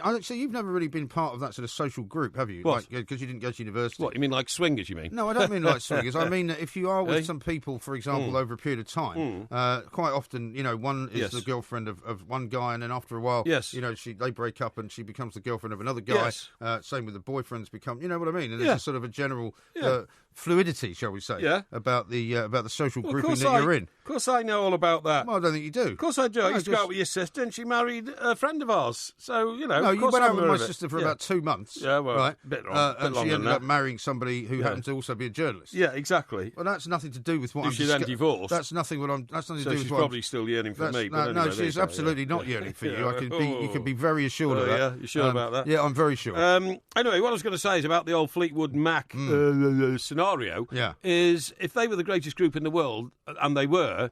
That's when. Well, you say that. You see, the trouble with you is you always have to make some kind of moniker like the greatest group in the world. They were never the greatest group in the world. They were the biggest band in the world. It doesn't. No, they were never bigger. They were never bigger than lots of other bands. They sold out the biggest concerts. They sold the most records for a period of about 2.5, 3 years. They were. Yeah, but it doesn't matter whether they were or not. That's and in the book, point. what I liked was that Stevie Nicks, right, who was, she was more than just a singer. She was like a vision, wasn't she? She was. She was beautiful. She used to spin around in all these. Yeah, she still is. Spin around in all these beautiful sort of cloaks she used to wear and all that kind of stuff. Yeah. And on one occasion, had so much cocaine inside her that she actually spun off the stage. Yes, I'm not surprised. I didn't realise. And nearly killed herself. Yeah. But what I was going to say is, when they were touring America, they used to, their people, like, their people used to radio ahead or whatever, or contact the hotels they're going to, and they'd say, now Stevie Nicks wants the presidential suite. Right, sir, okay. And by the time we get there, everything in that suite's got to be pink. Yeah. Sorry, sir, everything's pink. Paint the walls pink. Replace the carpet with pink carpet. We want pink couches, cushions, bed. Everything's got to be pink. This is in the whole floor of the hotel? No, in her presidential suite. Yeah, because they used to take over the entire floor of a hotel. Two floors, something like that. And when they got there, and they only stayed for like 3 days, only 2 concerts or something in the same place, they moved out, and then the hotel would go and put the suite back to what it was before they arrived. And the cost of those sort of things were like $100,000 a time. You know what I mean? And needless to say, of course, Mick Fleetwood ended up going bust. Yeah. And the book, the outstanding book about the group, starts with him sitting on the road in Malibu, watching the furniture in Malibu. It should be Malibu. Yeah, that's what I mean. Not Malibu. Yeah. Watching the furniture van take the furniture from his house, which he's had to sell to pay his debts and taxes. I don't know, when did they split up? Early 80s, was it? Mid 80s? Well, they split up and got back together again. No, they did, yeah. But I mean, at the end of their first great era, that was kind of 83, wasn't it? I suppose so, yeah. 82, 83. And it's a fascinating story. One of the great. And I still think that Rumours is one of the greatest LPs ever. It is a great album. Yeah. It is a great album, yes. And thank you very much for bringing it to our attention. Exactly. Now, I've got a very worrying tweet here from David, who says he spoke to the Rugby Theatre yesterday, which is where we're doing a show on Saturday night. Yes. And he says, I got my tickets, but the lady on reception told me they don't have a bar on the premises. Don't have a bar on the premises? I mean, you're responsible for this show, right? No, I'm not. You booked us into a place where there's no bar. No, I'm not responsible for the show. There you are. No, not. The promoter's responsible for the show. Yeah, but the promoter's you, isn't it? No, I'm not promoting it. Okay, well, it's a rugby cultural festival we're going to. And they're promoting it, and you're telling me we're booked into a theatre with no bar? This is not a situation over which I have any control. Really? No. Well, you didn't tell me they didn't have a bar. Well, you didn't ask me if they had a bar, and I didn't ask them. Well, because we only play places that have bars. You didn't think to ask them. Is that all you're concerned about? No, I am concerned about liquid refreshment. Well, because if we haven't got a bar, where's everybody going to go after the show? We'll have to go in the pub next door, won't they? Well, that's not going to be possible. That's not going to be very easy I don't to believe organise. that. That's ridiculous. I think you better get onto it. There's not a theatre in this country that hasn't got a bar. Well, I think you better get onto it. I don't think I'll get onto it. I think we'll get our people onto it. A couple of people people Somebody seems to have goofed here. Yeah, absolutely. I think it's you. Martin says this. I'm not talking about the end result of the referendum. I mean the lies told by both sides of politicians and the protest votes from people. I fully accept the referendum result. It's people who voted without researching which have put me off, and protest voting. Yeah, but Martin, you can't blame people for voting a particular way just because you don't like the fact that they didn't do their research. Indeed. That's a very, very snobbish way of looking at it. Yeah. William says this. There was not an overwhelming majority. The public was very misled by politicians due to the numbers, and elections should be held. Yeah, but they were misled on both sides, mate. You know, so and in the end, they decided the plebiscite was to get out. Yeah. Bojo says Sarah was on Tusk, you plank. Sarah was on Tusk. Yes, that's right. Absolutely you said right. there were no decent songs on it. No, it was. And Sarah. But the reason I got it confused is because, of course, one of the great LPs I've got is Fleetwood Mac's Greatest Hits. So what do you find funny about that? Of course you've got their Greatest Hits. And it's on Greatest Hits. Why don't you buy the proper albums and then you'd know more about the music? No, I've got the proper album, no, and I've got the Greatest Hits, and I've got Tusk. Yeah, when was the last time you listened to it?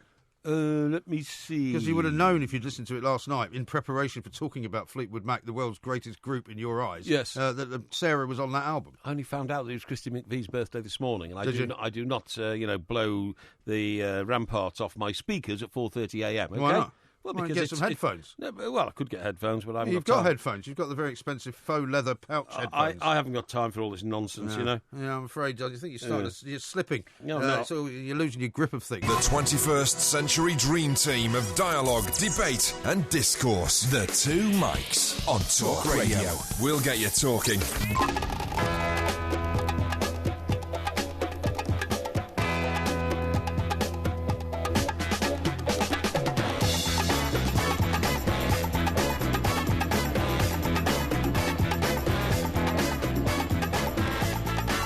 Talk Radio, we are of the Two Mics. There will be a podcast coming out a little bit later on. We'll be doing Ask Porky coming up in the next hour, of course, as well. We're going to talk about the best beach in the world, which apparently you can buy a piece of over in New Zealand. Indeed. And, of course, I'm going to be giving Porky a maths test coming up very shortly. A maths as well. test? What do you mean? Yeah, I'm going to give you a maths test because, according to a story in the Times this morning, actually. pupils will be taught maths the Chinese way. Yeah. And now we've all heard, of course, that, basically kids in Chinese and schools in the Far East, in Singapore in particular as well, are something like 3 years ahead of the English kids in terms of the way that they learn their maths. And what they're saying now is that some primary schools, they'll be able to choose if they wish to take this method on from the Department of Education. That sounds very Children hopeful, as young as 5 will have drills to practice sums and exercises. Because one of the things that's been missing, and I can tell you this from personal experience, is teaching kids mental arithmetic. Yeah. Because you and I would have learned mental arithmetic as a matter of indeed. general course. Oh, my dad. You remember you used to recite the times tables. All the time. And all that stuff. All the so time. if somebody said to you, what's 7/8, you'd say 56. Yes. When we did a little video before this show, which you can see on Twitter and on Facebook. Yeah. And I mean, it's just in your head. It's not even, you don't have to think about it, do you? No, I just don't know why they ever gave that up, because my dad used to drive the three of us, that's me and my two sisters, to school each morning, right? And all the way there, he would throw out, 11-11s, 10-9s, all that kind of stuff, and they wanted, and it was very competitive. We had to try and get the answer first and all that kind of stuff, Yeah. And as for the times tables, that's the first thing I think I ever remember learning. Yeah. 1-1 is 1. 1-2 well is done. 2, 1-3 is 3. Yeah, well, I'll tell you what, I've actually got some questions for you here that I'd like you to answer for me, because I'm going to give you a little Chinese maths test. Okay. It's mental arithmetic. It's not going to be quite so simple as, hang on, as 1 times 1, though. Let me just clarify exactly what's happening. Yeah. Children as young as 5 will have drills to practice sums and exercise. Is that right? Do you not listen to anything Shanghai I say? Maths, it's called. It's called that, yeah. It's called Shanghai Maths. And this is to make children more numerate. Not just more numerate, but more capable of doing things in their heads. I mean, how many times have you been in a shop, for example? Yes. And you've already added in your head what it is you're buying. Exactly. And the person behind the till's trying to work it out. I did that very thing this morning. Did you? £1.40 for the Times. Yeah. 65p for the Daily Mail. Total. Yeah. What, £1.40 for the Times? Yes. 205, isn't it? 205. Yeah. Got it's not very difficult, is it? You see, the thing is that I then bought a mirror and a sun as well. So then, and the shopkeeper didn't know the cost of those. But anyway, go on. So you didn't give them 205 then? Well, I did at first, and I thought, I better take mirror and a sun. That confused him. Confused his till as well, because he'd already opened it. Right, go on, Okay, right. Here's the first one, right? Yeah. And you need to answer this, quickly, okay? Because otherwise you'll be failed, okay? Sure. A pass means you have to answer it immediately, okay? Okay, 6 times 8 divided by 4.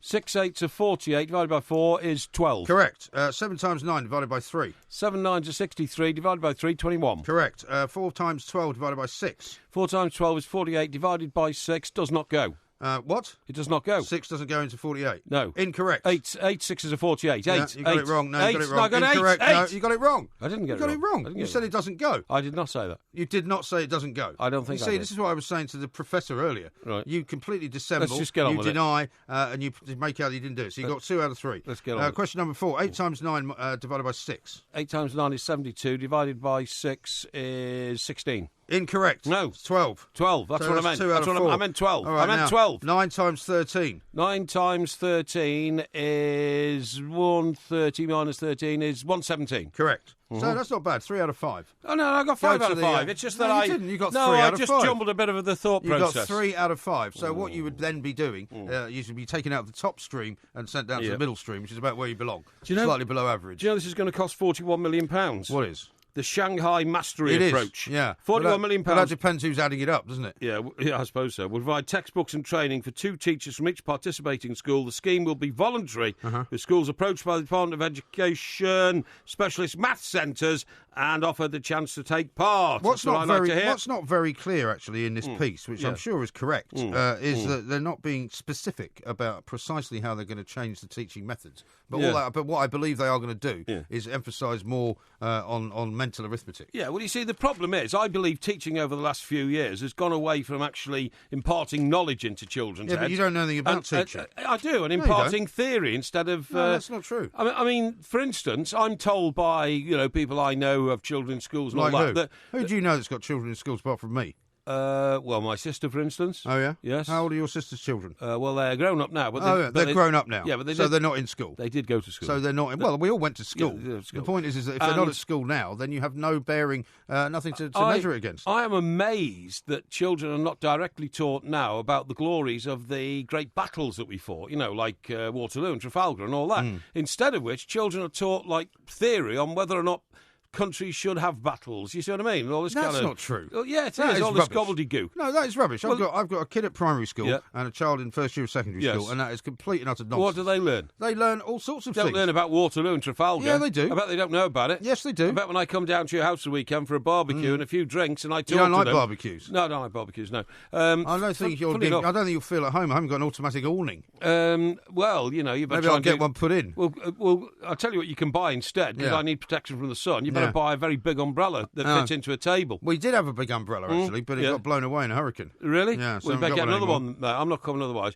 I'll tell you what happened at the barbecue on last Sunday, if I got to tell you about. Yeah. Instead of, like barbecue stuff that you normally have. Well, like what? Chicken and burgers and all that? Chicken and burgers What and did you have? sausages and all that.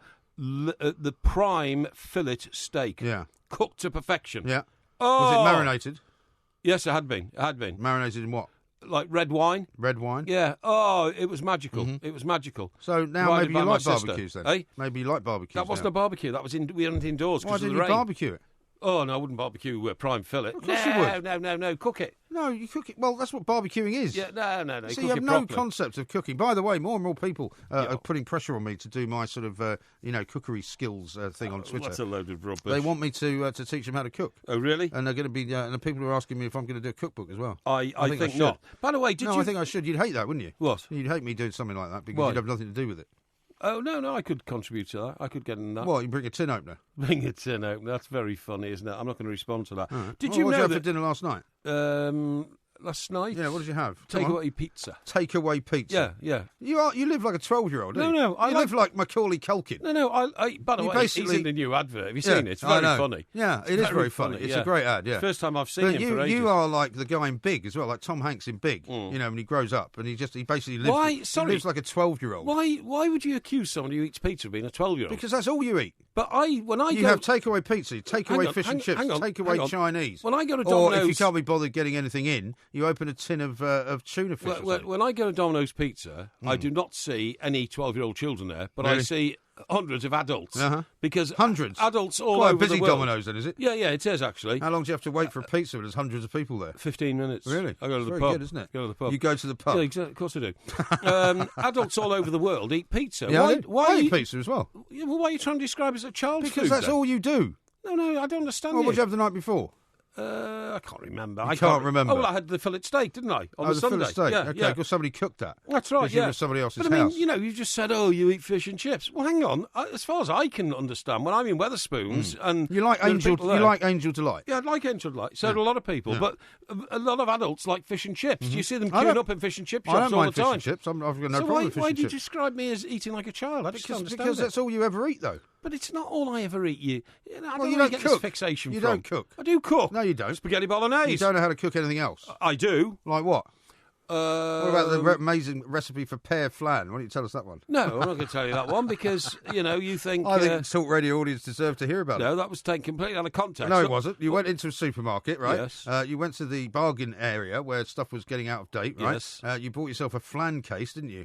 In hard plastic, which then took about 2.5 days to get out, right? It did, right? Actually. I had to use a pair of pliers to get it out. For some reason decided you'd try and make a pear flan. Yeah, so I did. You bought a can of pears, right? I did. And I drained off the juice in the pears into a glass. The pears into I put the pears flan case. Into the flan case. Et voila. And I ate it.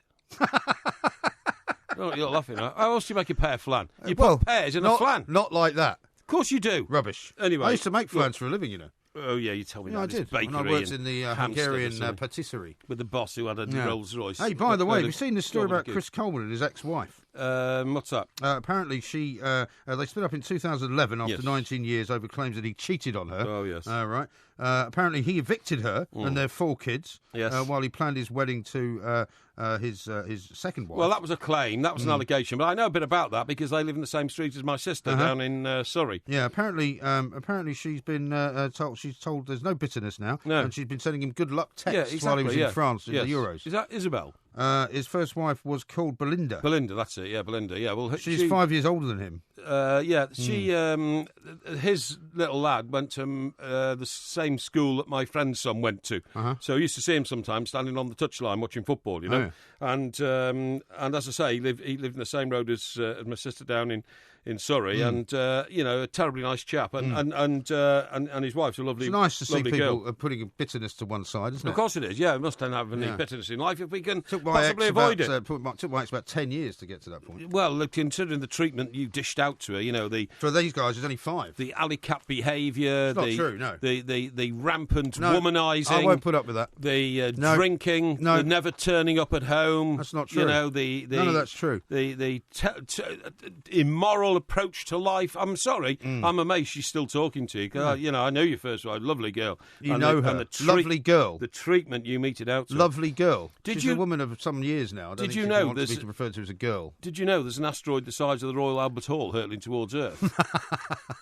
No, it is. And why is that bothering you? Well, it is bothering me because if it hits Earth, we'll have a dinosaur situation, won't we? What proportion do you think, if you were to put a proportion? Here's another maths question for you. Yes. The Albert Hall. Yeah. And the Earth. Yes. Right? Yes. Which one do you think is bigger? Well, you know which one's bigger, you idiot. Right. Like so a speck of sand. Yeah, exactly. So it won't make any difference. If it lands on your head. Well, if it lands in Stamford Street, mate, near these studios, we'd have a problem.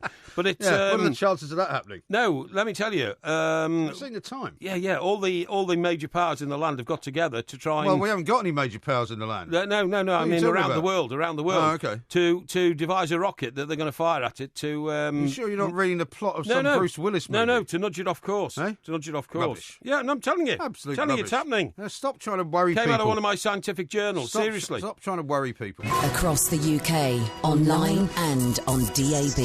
The Two Mics on Talk Radio. We'll get you talking.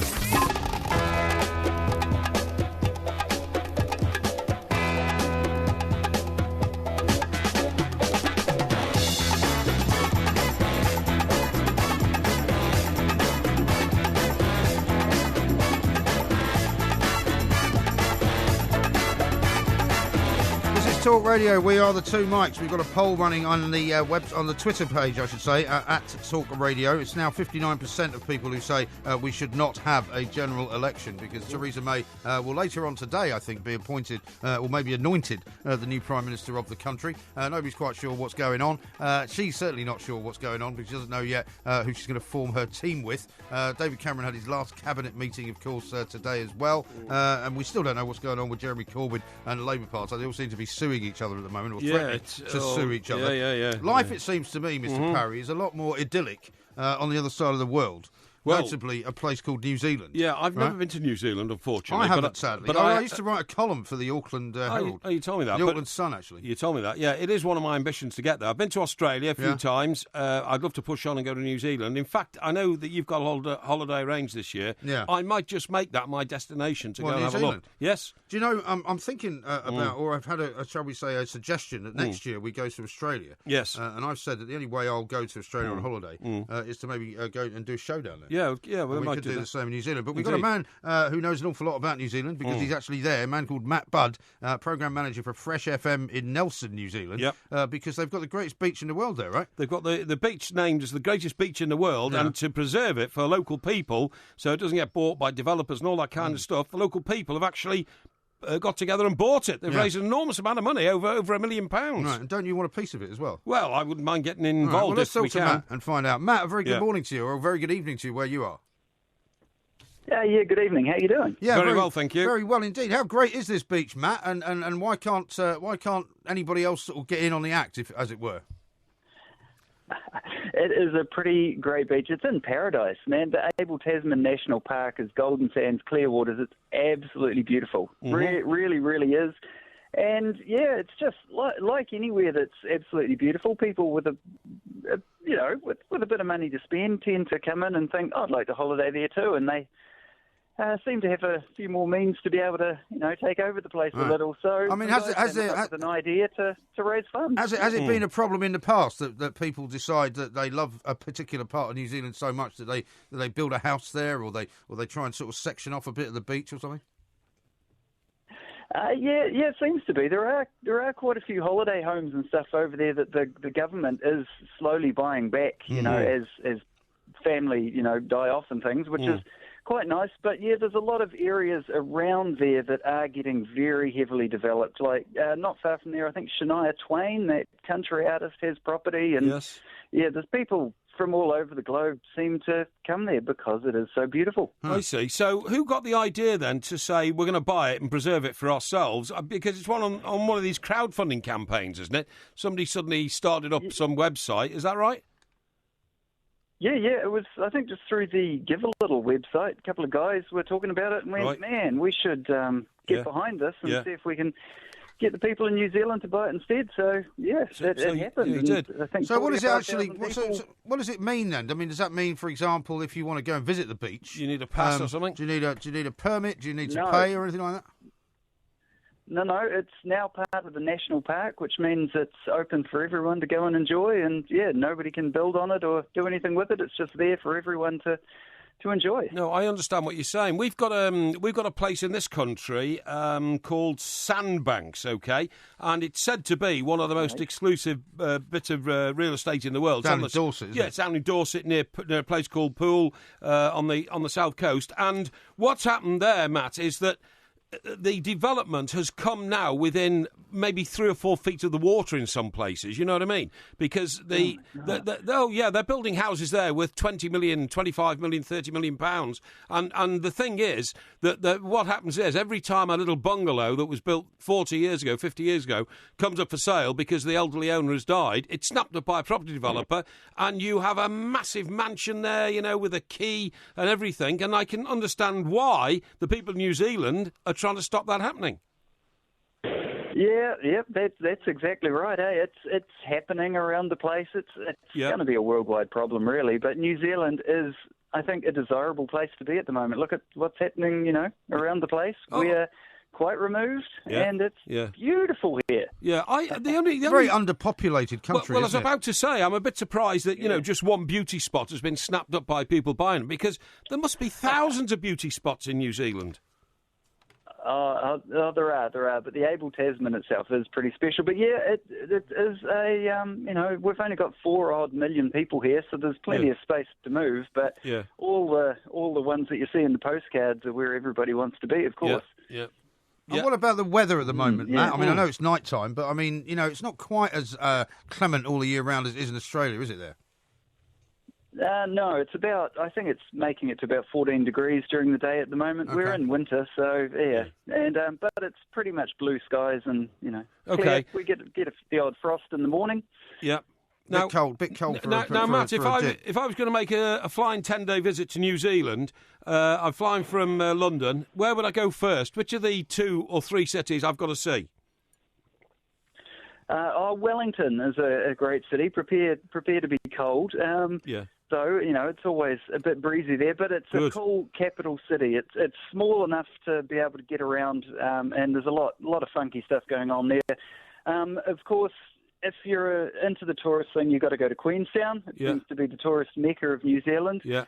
But I would say where we are, the top of the south, and then down the west coast of the South Island, the places to be. Nelson, Tasman, and the west coast. Oh, that's beautiful. Brilliant. Well, I'll take that. You haven't mentioned Auckland, Matt, because it was a very long time ago, and it may be unfair to mention this. I used to write a column for a paper in Auckland, but I think it was Mae West, or one of those old-time American actresses, who said something like, I went to Auckland on a Sunday. It's half the size of Queen's Cemetery and twice as dead. Yeah. Is that unfair? Yeah, we try not to mention Auckland too much either down here. It's a different world. All right, okay. Right, okay, that's well, listen, good. Well, Matt, thanks very much indeed. It doesn't sound like your sort of place, to be honest. It sounds a bit What's too that? quiet. Well, New Zealand. I said Wellington's good. Yeah, but Matt's from it's cold in the Wellington. South Island, I know right? that. I'm trying to find somewhere cold to go when you go away to the sunshine. Well, there's any number of places you can go when you go to Scotland. It's not cold in Scotland. Are you joking? No, it can be warm in Scotland. Have you ever spent the summer in Scotland? We're going to Edinburgh, right, to do some shows at the Edinburgh Festival. Yeah. I guarantee you that if you don't bring a coat, you will be cold. I'll tell you what, I saw August bank holiday. I saw Kirsty Gallagher doing a preview to the golf last night. I saw you tweeting out, and you put the wrong Twitter address, don't you? I corrected You tweeted somebody called Kirsty McCulloch. Yeah, I know, yeah. No, I don't know who that is. No, I don't know who it is either. How can you be so useless at social media and everything else? And she was doing it in Troon, right? And no joke, she had... Did they let her in the clubhouse, or have they still banned women? Well, I've no idea, but she had an overcoat on, literally. Yeah. She was with Rob, our mate, Rob? The Sky... Rob who? Rob, the Sky... Rob who? Sky golf presenter. Rob? I don't know any Rob. He used to be a golfer. I don't know. Now a know. retired golfer, and he's Rob Lee. Rob Lee. Yeah, he comes on our show once in a while. Yeah, you know Rob. Well, he's not a mate of mine. Well, he's a mate of mine. No, he isn't. Yes, You can remember his name. Of course I can remember his name. It's just that, when you got her name wrong on Twitter. When you see somebody... Put the phone number out with an extra zero. What's going on with you? When you see somebody on a regular basis, you just call them Rob. So you're not always aware instantly of their full name. I see. Okay. You know that, don't you? So did they say anything about the ban on women at Troon? No, didn't say anything about that at all. You think that's They're doing it relevant? from a balcony overlooking the sort of the 18th. You know what I mean? Well, she may not be allowed in the clubhouse. Well, they might have to sort of lift her up onto the balcony on the grounds that she can't go inside and walk up the stairs. Don't be ridiculous. I'm not being ridiculous. Honestly, I don't know. I don't know where you get these things from. At Muirfield, they voted to keep women out of the place. What's all this fuss about this new game? Oh, Pokemon. What is it? Pokemon. What is it? Pokemon Go, I should say. Well, it's a new game that hasn't actually been released here yet. Right. And I'll struggle to explain it to you. When you say game, you mean you get it on your phone? You can play it on a variety of devices, yes. And then what happens? This sort of mad little creature chases around killing other creatures. Do you remember Pokemon when it was in its original incarnation?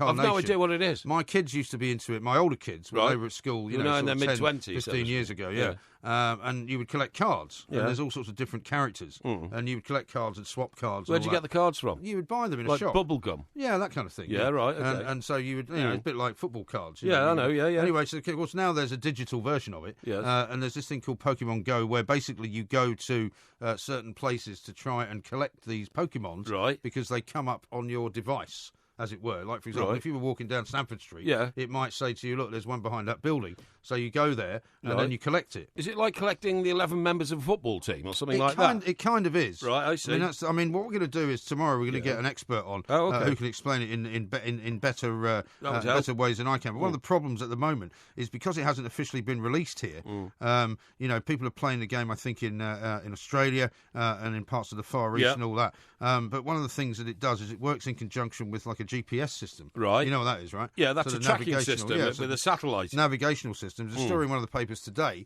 suggesting that a load of people had been somehow directed to a sex shop in Dorset because they believed that all these Pokemons were actually at that location. Really? And a lot of them walking into this sex shop and saying, have you got this Pokemon? Yeah. Where are they? Where are they all hiding? Well, when you're talking about sex shops and Pokemon, I mean, that's a bit risque, isn't it? What do you mean? Well, the word, Really? Well, it can have sort of influence. It's a family show. It is a family show. Yeah, I don't think we should be talking about Listen, by the way, I've got to correct something. Yeah, go on. I told you there was an asteroid the size of the Royal Albert Hall hurtling towards the Earth. Is there not now? No, there isn't. No.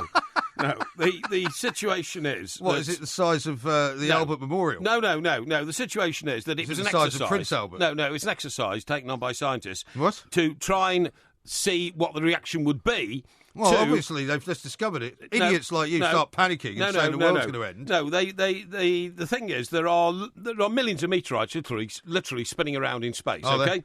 And I'm not sure I believe anything you say now. No.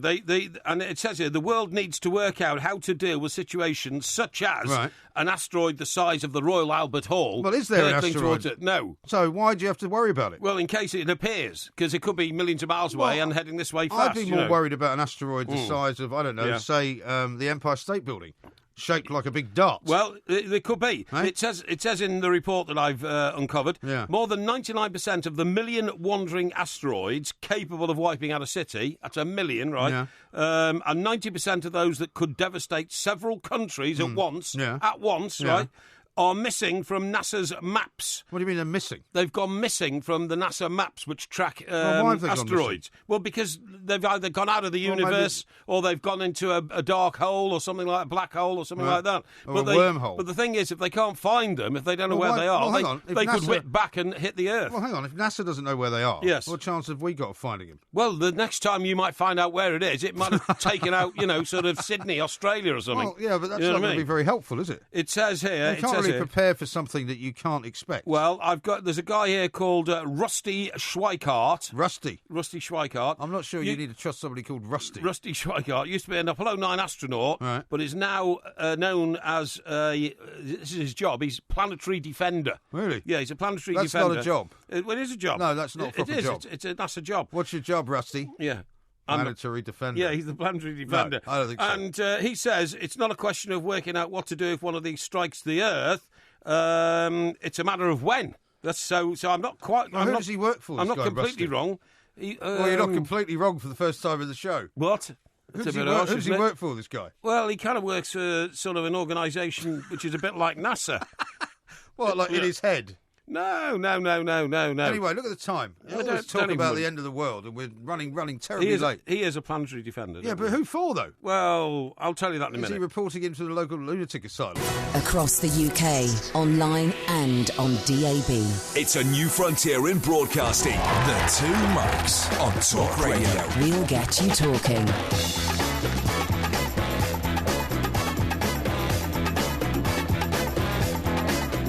Good afternoon, I'm Mike Graham, he's Mike Parry, you're listening to Two Mics on Talk Radio. David Cameron's chaired his final cabinet meeting. Theresa May, this evening, I think, will be made the new Prime Minister of this country. We've been asking you whether you think there should be an election. Go to our Twitter page, @TalkSport. You'll be able to vote there, of course. At the moment, it looks like most of you don't think we should have an election because we already had a referendum. Coming up in this hour, it's Ask Porky. He's going to be the guy helping you with any of your problems. All you've got to do is tweet us at the Two Mics, or, of course, you can send us a text as well. Text the word TALK plus 87222, and we'll be able to answer your problems right here live on air. You're listening to the Two Mics with me, Mike Graham, and Mike Parry on Talk Radio. The 21st century dream team of dialogue, debate and discourse. The Two Mics on Talk Radio. We'll get you talking. Now, before you go any further... Yeah, go on. Something I forgot. What is it? It's not another asteroid, is it? No. At the start of this... Oh, that guy works for... who does he work for? What, the planetary defender? Yeah. He works for the United Nations. Does he? Yes. Oh, well, we don't pay any attention to that then. Now then, yesterday when we started this week, I decided as a gesture of camaraderie to bring you a present in. Oh, did you? That's very kind. And I did bring it in. Did you? But I left it in my bag. Oh, what, you forgot to give it to me? I forgot to give it yesterday. Oh, okay. Yeah, and I was going to give it today, and I forgot to give it today. Okay. But I've just remembered. All right. And I have it here. All right. What have you got me? It's a Tunnocks tea cake. Yes. And it's rather a battered Tunnocks tea cake. Well, that's because it got bashed around in my bag, I'm afraid. That? Well, I thought it was, I don't want that. Excuse me? I don't want a battered Tunnocks tea cake. It reminds you of your national heritage. No, it doesn't. It does. You're Scottish. No, I am Scottish, but I was not born in Scotland. I was born in London. Well, how can you turn that down? Tunnocks tea cakes are not part of my heritage. Thank you very much indeed. You wouldn't see an Irishman, throwing away a potato. A potato. Yeah, and you wouldn't see. Is that a bit of a stereotype? No. What do people eat in Ireland mostly? They eat all sorts of things. They eat a lot of potatoes. My mate's mother was Irish, and she used to give a bowl of potatoes Well, in gravy. I have to say, I went to a wedding once in Northern Ireland. It's the only place I've seen somebody put mashed potatoes, chips, and boiled potatoes on the same plate. Well, there you go. Along with everything else. There you go. The Irish like potatoes. There's nothing wrong with that. That is definitely a stereotype. But I don't want you to reject this because... No, I don't want it. Well, look at it. It's not even... I mean, I'll take a picture of it and put it out on Twitter because it's crushed. Where's it been? In my bag. It's all like half melted. No, it's not. Disgusting. It's not. It's disgusting. It's not. I mean, I bring you presents which are actually worth something. No, you don't. And you bring throw me them away. Rubbish. I brought you some very nice presents. I gave you a game once that you threw on the ground. I think the listeners should make up their... That is a shocking present. It's not at all. Absolutely. I think it's fine. One of the worst things I've ever seen. They're not supposed to be perfectly symmetrical tunnock cakes. They have a... No, they are supposed to be rounded at the top. They have this one's all crushed. They have an undulating it's disgusting. surface. It's an absolute horrible thing to give me. Well, it's not at all. And also, you know how you won't ever accept any food that you get sent in by anybody? Definitely not. In case it's been in some way tampered with. Yeah. Well, I'm not going to eat that either, because I don't know where it's come from. It's come from me. I bought it for you. Yeah, but you can't buy them. I'm not allowed to poison it, am I? I don't want to do the show on my own necessarily. You can't poison them individually, though. I mean, you can't buy them individually, can you? Well, I bought that individually, yeah. You didn't buy it in an actual packet? No. They were on the counter. How much did it cost you? I don't know. 40p? 40p? I think so, yeah. Really? Yeah, Thank you very much indeed. Yeah, well, if you don't want it, I'll give it to somebody else. Somebody else will have it. I don't think anyone will want it. I'll just chuck it in the bin. We haven't got a bin. No, right. That's one of the things about this Well, studio. I've noticed. find one. Yeah. Now, coming up in this hour, we're going to be talking about the new plans for certain airlines who are going to be bringing up perhaps a different number of seats in each plane, aren't they? Well, I mean that's because it's the what's it called? The Farnham Air Show this week. Farnborough. Farnborough, that's right. The Farnborough Air Show, right? It's the world's biggest air show. This is where they've announced as well, have they not, that they're going to bring in 2,000 more jobs at Boeing, right? They certainly have, and that the A308, which was the Dreamliner, which had like 3 levels, like a jumbo has 2. Yeah. The Dreamliner had 3. Is now, we think, according to aviation purists, maybe not compatible with the modern world. Right. Carries too many people. Too slowly But isn't the problem now with big planes that actually they take too long to load up? Absolutely. And they take too long to get off? Absolutely. The turnaround. And the luggage takes so long to come off. Oh, by the way, do you Yeah. know one of the things that Theresa May supposedly is going to re-look at, and you'll enjoy this, is whether to go ahead with the expansion of Heathrow. Because she may decide to go with Gatwick, which would be a much better plan, wouldn't it? No, it wouldn't be a hopeless plan. No, it would be a hopeless plan. No, Gatwick's a much better airport. It's not. It's just the image. The image of London. Whenever I'm flying back from America, and I hear, ladies and gentlemen, we're about to descend to London Heathrow. Yeah. It's a burst of pride. Why? Well, because it's London Heathrow. Well, Heathrow's a ridiculously difficult place to get into town from. It's the busiest international airport in the world. Well, why would you want to go through a busy airport? Because when you could go through a much quieter airport. Well, have you ever been to Terminal 5? Yes. It's like going to Harrods. I flew from Terminal 5. It's not Terminal 5 is very busy now. Yeah, it is. Yeah, I know, but it's big and it's bright and beautiful. It's nice, but if you're not flying British Airways, you don't get to use Terminal 5. Fantastic bars. And if you're using any other part of Heathrow, quite frankly, it's way past its best. Well, they're knocking it down individually, aren't they, and rebuilding the terminals. But of course, you've got to build a new runway at Heathrow. I think Gatwick and would in be fact, better. That's one of the things Mr. Cameron, the outgoing Prime Minister, really hesitated over. Well, this is why I'm saying that Theresa May will now be doing something about that. Couldn't make his blinking mind up. She may also decide to, I don't know what side of the fence she is on HS2, but she may actually decide to do away with that as well. Good, ban it. Which it's would be useless. Good. Do you know how much they've spent on HS2 so far without one single Too piece much, of I would track? say. Yeah, 1.4 billion. Ridiculous. 1.4 billion so far in surveys, in costs of buying up land where the track is supposedly going, in estimating compensation payments for people whose homes will be blighted and ruined, in commissioning people to say, can we build a station here? And then they spend hundreds of thousands of pounds on commissioning the study and then say, no, it's not going to work. We're not going to build a station there. It's outrageous, the amount of money that's been spent. Now, how about this from Alan outrageous. on the subject of Pokemon? In fact, it occurred to me we could call it Pokemon, and we could have people going around looking for pictures of you all over the place. And you were lurking behind things. Good idea. That'd be quite funny. Alan says this: you can download Pokemon if you have no life by going into US iTunes. Maybe Porky will hope there's a Pokemon in Wetherspoons. What? I think not. Here's one from Laura. She says, my son has got the Pokemon Go app on his phone. Not sure he got it if it hasn't been released. Well, maybe he did what that other guy just suggested. Is that from New Zealand? What? I think somebody from New Zealand has tweeted us to say they've got it there, like full time. Well, no, I think they have it in Australia and New Zealand, but it hasn't been released here yet, so you can get a different version of it. Right. Ernie says this: if Porky's looking to buy property in New Zealand, the average house starts at approximately $850,000. And they're not as good as UK homes. I think Ernie lives in New Zealand. What, I don't know how much. $850,000? Not US dollars. No, I imagine they're dollars. New Zealand dollars. And there's $3 to the pound. Is there? Yeah, so that's like That's not bad. It's about 300,000. Less than 300,000. Yeah. On your maths is really not good, is it? It is. It's pretty good. No, I don't think it is. Here's one from Ernie who says, calling someone Rob is a step up from calling everyone Steve. Who did I call Rob? You called that guy Rob that you said was your good friend on the Golf Channel. Oh, yeah, that's right. Yeah, I did. Yeah. It says here somebody's already knocking the present I gave you. Looks like Porky's been sitting on that tunny cake since this morning. Dreadful present. Give it a bashing and stuff it down to Porky's shirt. Yeah, absolutely right. Anthony says he's offering to run us a bar in Rugby. Oh, really? Yeah. That's very kind of him. Thank you. Yeah, but it depends where it is, though. Yeah, note that man's number. If it's not actually by the theatre, then it's not much use, is I'll check this. I can't believe we're going to a theatre without a bar. I've never, ever known of a theatre without a bar, and I've been to a lot of theatres. Have you? Yeah. Have you? The Gateway Theatre in Chester, where the gang show was. We're rolling along Don't sing. on the crest of a wave. Sean wants to alert you to the fact there's a big sale going on at your favourite shop. Pierre Cardin's shirts as low as £2.50 at Sports Direct. Well, that's where you get your shirts. I don't know why you deny it. Why would you deny it? There's nothing wrong with I've never bought a Pierre Cardin shirt at Sports Direct. Well, that's where they sell them. Well, I didn't know that. I bought mine from the Pierre Cardin shop when I bought mine. Where is it? Bond Street. Really? Yes. Are you sure? Yeah, around there, Regent Around Street. there? You know, around that sort of area. Yeah. You So know. you go to Bond Street, Regent Street on a regular basis to Yes, buy I do. shirts, do you? Yes, I do, yes. Yeah. You just make it up as you I go go to along. Carnaby Street a lot as well. Carnaby Street. I love Carnaby What's Street. your favourite shop in Carnaby Street? The Nike Foot Shop. The Nike Foot Shop? Yes, that's right, yeah. Foot Locker, you mean? Foot Locker, that's it, yeah. Is that where you go? That's where I go, yeah. I don't remember the last time you went there. Yeah, I always go down there. I have a business associate who's got a studio down there which I go to. Yes. Right, now then... Jack says this, Porky's a questionable character. I wouldn't eat his battered tea cake either. Well, that's a bit harsh, isn't it? You are a questionable character. I don't know why people do this to me, honestly. It's you see, denigrating my character all the time. So Jane says, what are you complaining about, MG? At least the tunny cake was wrapped when he gave it to you. So there you go, you see. Yeah, I don't think that's exactly an endorsement, though, is it? Well, I think it is, yeah. And official Paddy says this.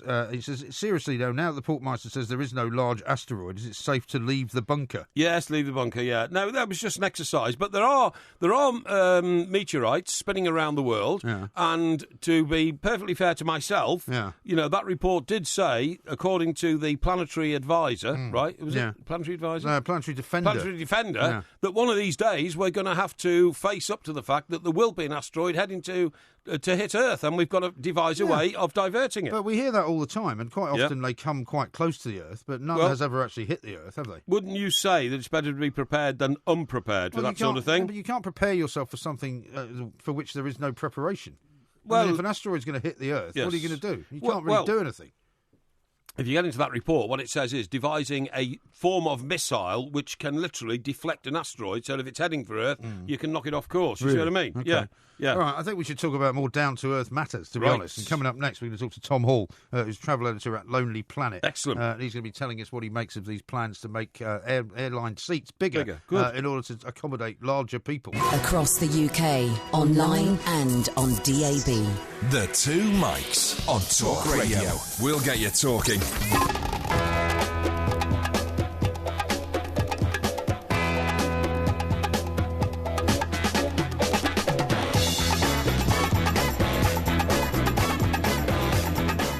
Talk Radio, we are the Two Mics. There will be a podcast coming out a little bit later on. We're heading to Rugby Theatre, actually, this Saturday night, where apparently there isn't a bar. So if anybody's in Rugby and they can sort us out with a bar, we will be more than grateful. Also, of course, coming up, it's going to be Ask Porky.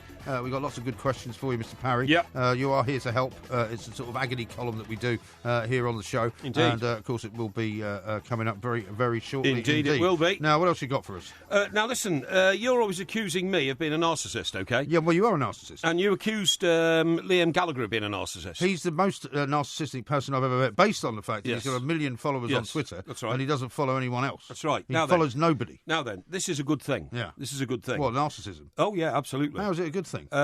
Greek mythology, Narcissus was a good-looking man. Narcissus? Who came to an unfortunate end, spotting his own reflection in a pool. Yes. He fell in love with himself. And he fell into the pool? Well, no, he didn't realise it was his own image. Yeah. But then he carried on staring at his own reflection until he lost the will to live. Oh, I thought he fell in. He did, fell in and drowned. He lost the will to live, right? Well, because he was so diverted by his own beauty. Yes, that's right, yeah. Well, that is unlikely to have ever happened to you. I mean, if you capture an image of yourself in a reflection, you're not going to fall in love with it, are you? It's not love, it's admiration for what that reflection represents. Really? You see what I mean? Yeah, yeah. So when you look in the mirror, you are overtaken with a sense of admiration. Well, I think of what have I achieved in life, what is inside that head, what has that brain produced that, has been... I can't say the answers to any of those questions would be encouraging. Relevant to the rest of the world and all that kind of stuff. But anyway, the reason I'm telling you all this is because narcissists, according to a study I found in one of my journals, right, not only... Narcissism Weekly. They don't have to rely on reflections in pools of water for the original tale, or even mirrors. It's now been proven that they have more sex with more partners. What? More sex with more partners. Well, that doesn't apply to you then, does it? Well, I'm not going to answer that stupid question because, I have been around a long time. Yeah, you have. And so my list Way too long, some people would say. My list of friendships with the members of the opposite sex are, Pretty much dried up. Not a matter for debate. No, not at all. No, I'm not getting into that. Why not? Not getting into personal abuse. Why not? You've done nothing but personally abuse me all through the show. Your alley cat morals, don't bear examination, so I'm certainly not going to get into that. Now then, a study has shown... Got a great picture here from Gwyn, who sent a picture of Teetotal Street. Porky makes the biggest blunder of the year so far. What's that? Teetotal Street? Yeah, Teetotal Street, because you booked us into a place with no bar. Oh, I see, yeah, right. I'm sure that's not true. Right. Now then, so a study has shown that in a speed dating setup, men who make it clear they're narcissists right from the start are rated as... Well, I think all men have narcissistic tendencies, don't you think? Hang on, are rated as more attractive by the opposite sex. Well, I mean, that is the great dilemma of life, isn't it? What? That unfortunately women tend to be attracted to the most unsuitable and ghastly men. Well, I don't think that's true, because I'm not a woman. But, I mean, you could see... Certainly not. You can see why Ronaldo, apart from the fact that he's worth about 100 million quid, well, and he's the most famous footballer on earth at the moment, I think his arrogance and his narcissism must be attractive to women. Well, as you say, I think it probably helps that he's not driving a taxi in Lisbon. Yes, well, that's true. It's absolutely true. So researchers at the University of Graz... Graz, okay, Graz. In Austria. In Austria. Graz. Got a beautiful clock tower there. Oh, there you go. There you go. Wanted to see how the dark triad of personality traits... Yeah, triad, that's right, of personality traits, which are... What are you laughing at? What's your problem? Pronunciation. What's your problem? It's just hopeless. Which are narcissism, Machiavellianism... Okay. And psychopathy. Sounds like they're describing Peter Mandelson. It does, actually, yeah. Well, it sounds like Dr. Shipman, doesn't it? Well, no. Yeah, people used to mistake me for Dr. Shipman. Yeah, Harold Shipman? Yeah. Who's Britain's greatest ever mass murderer. Yeah. Well, when you say greatest, I don't think that's quite the word you're looking for. Most notorious. Most notorious. Infamous and notorious mass murderer. When his pictures first started, it's raining outside. You also look a bit like Frank Dobson, the guy that once did a show in here, actually, on Talk Sport. Did he not actually run for mayor at one point? Yeah, I think he did, actually, very briefly. Yeah. But, no, when the pictures first started, a period of Dr. Harold Shipman, I kept getting calls from all over the place saying, what was I doing in Rochdale? And all that kind of stuff. You know what I mean? That's not good. It's not good. Anyway, Machiavellianism, psychopathy and narcissism. Psychopathy? Yeah, that's what it says, psychopathy, yeah. Psychopathy. Now, the team studied 90 participants aged 18 to 32 who took personality surveys before taking part in 3 dating events. Right. Narcissism characterised by tendencies of... get this. You'll throw this back at me. Narcissism is defined as attention-seeking. Yeah, that's you. That's you. Well, I don't call you a narcissist as a joke. I mean, it's true. Hang on. Extreme charm. You're not charming. I think I am. No, you're not. I think I am charming. No, you're definitely not charming. You ask members of the opposite sex to me throughout most of my life. Like I've told you I'm very charming. No, you're not charming. There's loads of people think I'm charming. No, you're not charming. We'll move on from that, because the third tendency... I'd say that's 1 out of 2. Is, so attention-seeking, charming. Vanity. Vanity, yes. Vanity. Yeah. Vanity. Well, you've just explained how when you look in the mirror, you can only see good things. Yeah. Now, here's something I can't be accused of. Yeah. A willingness to manipulate others. Yeah, no, I think you're not very good at that, but you'd like to. What do you mean I'm not very good at that? Well, you're not very good at manipulating others. I don't go around manipulating people. No, you would if you could, though. You're just not very good at it. Anyway, if you scored high marks in all those 4 attributes, I'd say 2 out of 4 for you, there. If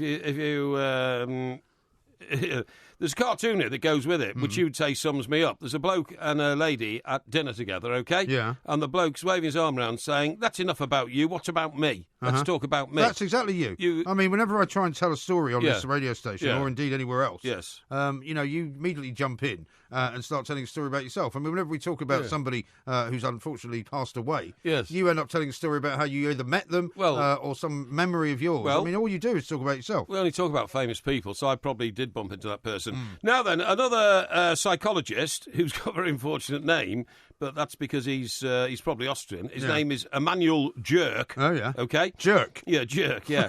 He said the dark... Mr. Jerk. The dark triad, which is known to those inside as DT, right? Yeah. Right. The DT traits... You've had the DTs, haven't you? No, I've never had the DTs, actually, no. Do you remember that film, The Lost Weekend? Yes. And didn't it end up with, like, him... That was James Stewart, wasn't it? Yeah, hallucinating... You know where they filmed that, don't you? Where? PJ Clark's. Did they in really? New York, yeah. Did they? Yeah, that's where he spends the time. That was amazing. I see. And it ended up, didn't it, with him hallucinating that rats were coming through the wall for him. That's right. Isn't that right? Yeah, cool, absolutely. Yeah. Well, that's what happens. That's right, yeah. Well, I wouldn't know, would I? I've never been there. Anyway... you've never been to PJ Clark's? Of course I've been to PJ Clark's. Well, where have you never been, then? I've never been... you never hallucinated after a bad night on the drink? I've never got the DTs or hallucinated because of the immense amount of alcohol. You don't think you've been followed around by a giant hedgehog or anything? No, definitely not. And I've tried to peel myself because I thought I was an orange. Anyway, listen... It says here, out of time. We've got loads to do. Hang on. Traits are linked to the pursuit of short-term mating strategies, but they may have differential effects on actual mating success in naturalistic scenarios. Okay. Women who scored highly for psychopathy... Why are you shouting? Characterised by antisocial behaviours... I'm sure that's not the right pronunciation. Hang on. Psychopathy. Yeah, thrill-seeking, manipulation and uninhibited behaviour. Yeah. That sounds a bit like you, that. Yeah, people have called me a psychopath in the past. We're it's not more necessarily likely a bad to be, thing. We're more likely to be rated as appealing to men of the opposite sex. Machiavellianism... Men of the opposite sex? No, to mates of the opposite sex, okay.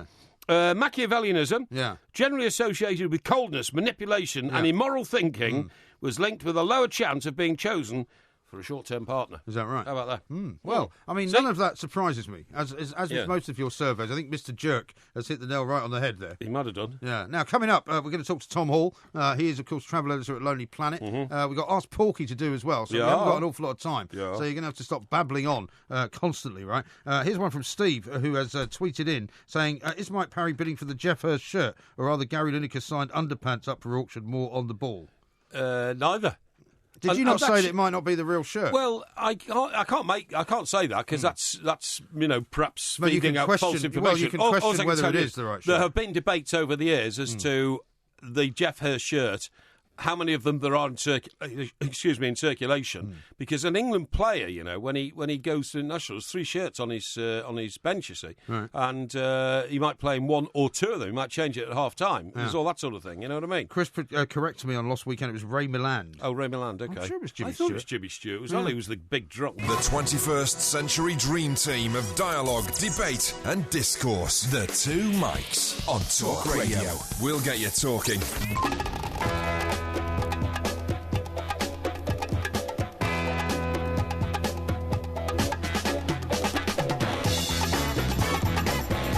This is Talk Radio. We are the 2 mics. This is day 2 of our takeover. So far, so good. We haven't had a new Prime Minister announced like we did yesterday. Looks like Theresa May is going to become the new Prime Minister later on today.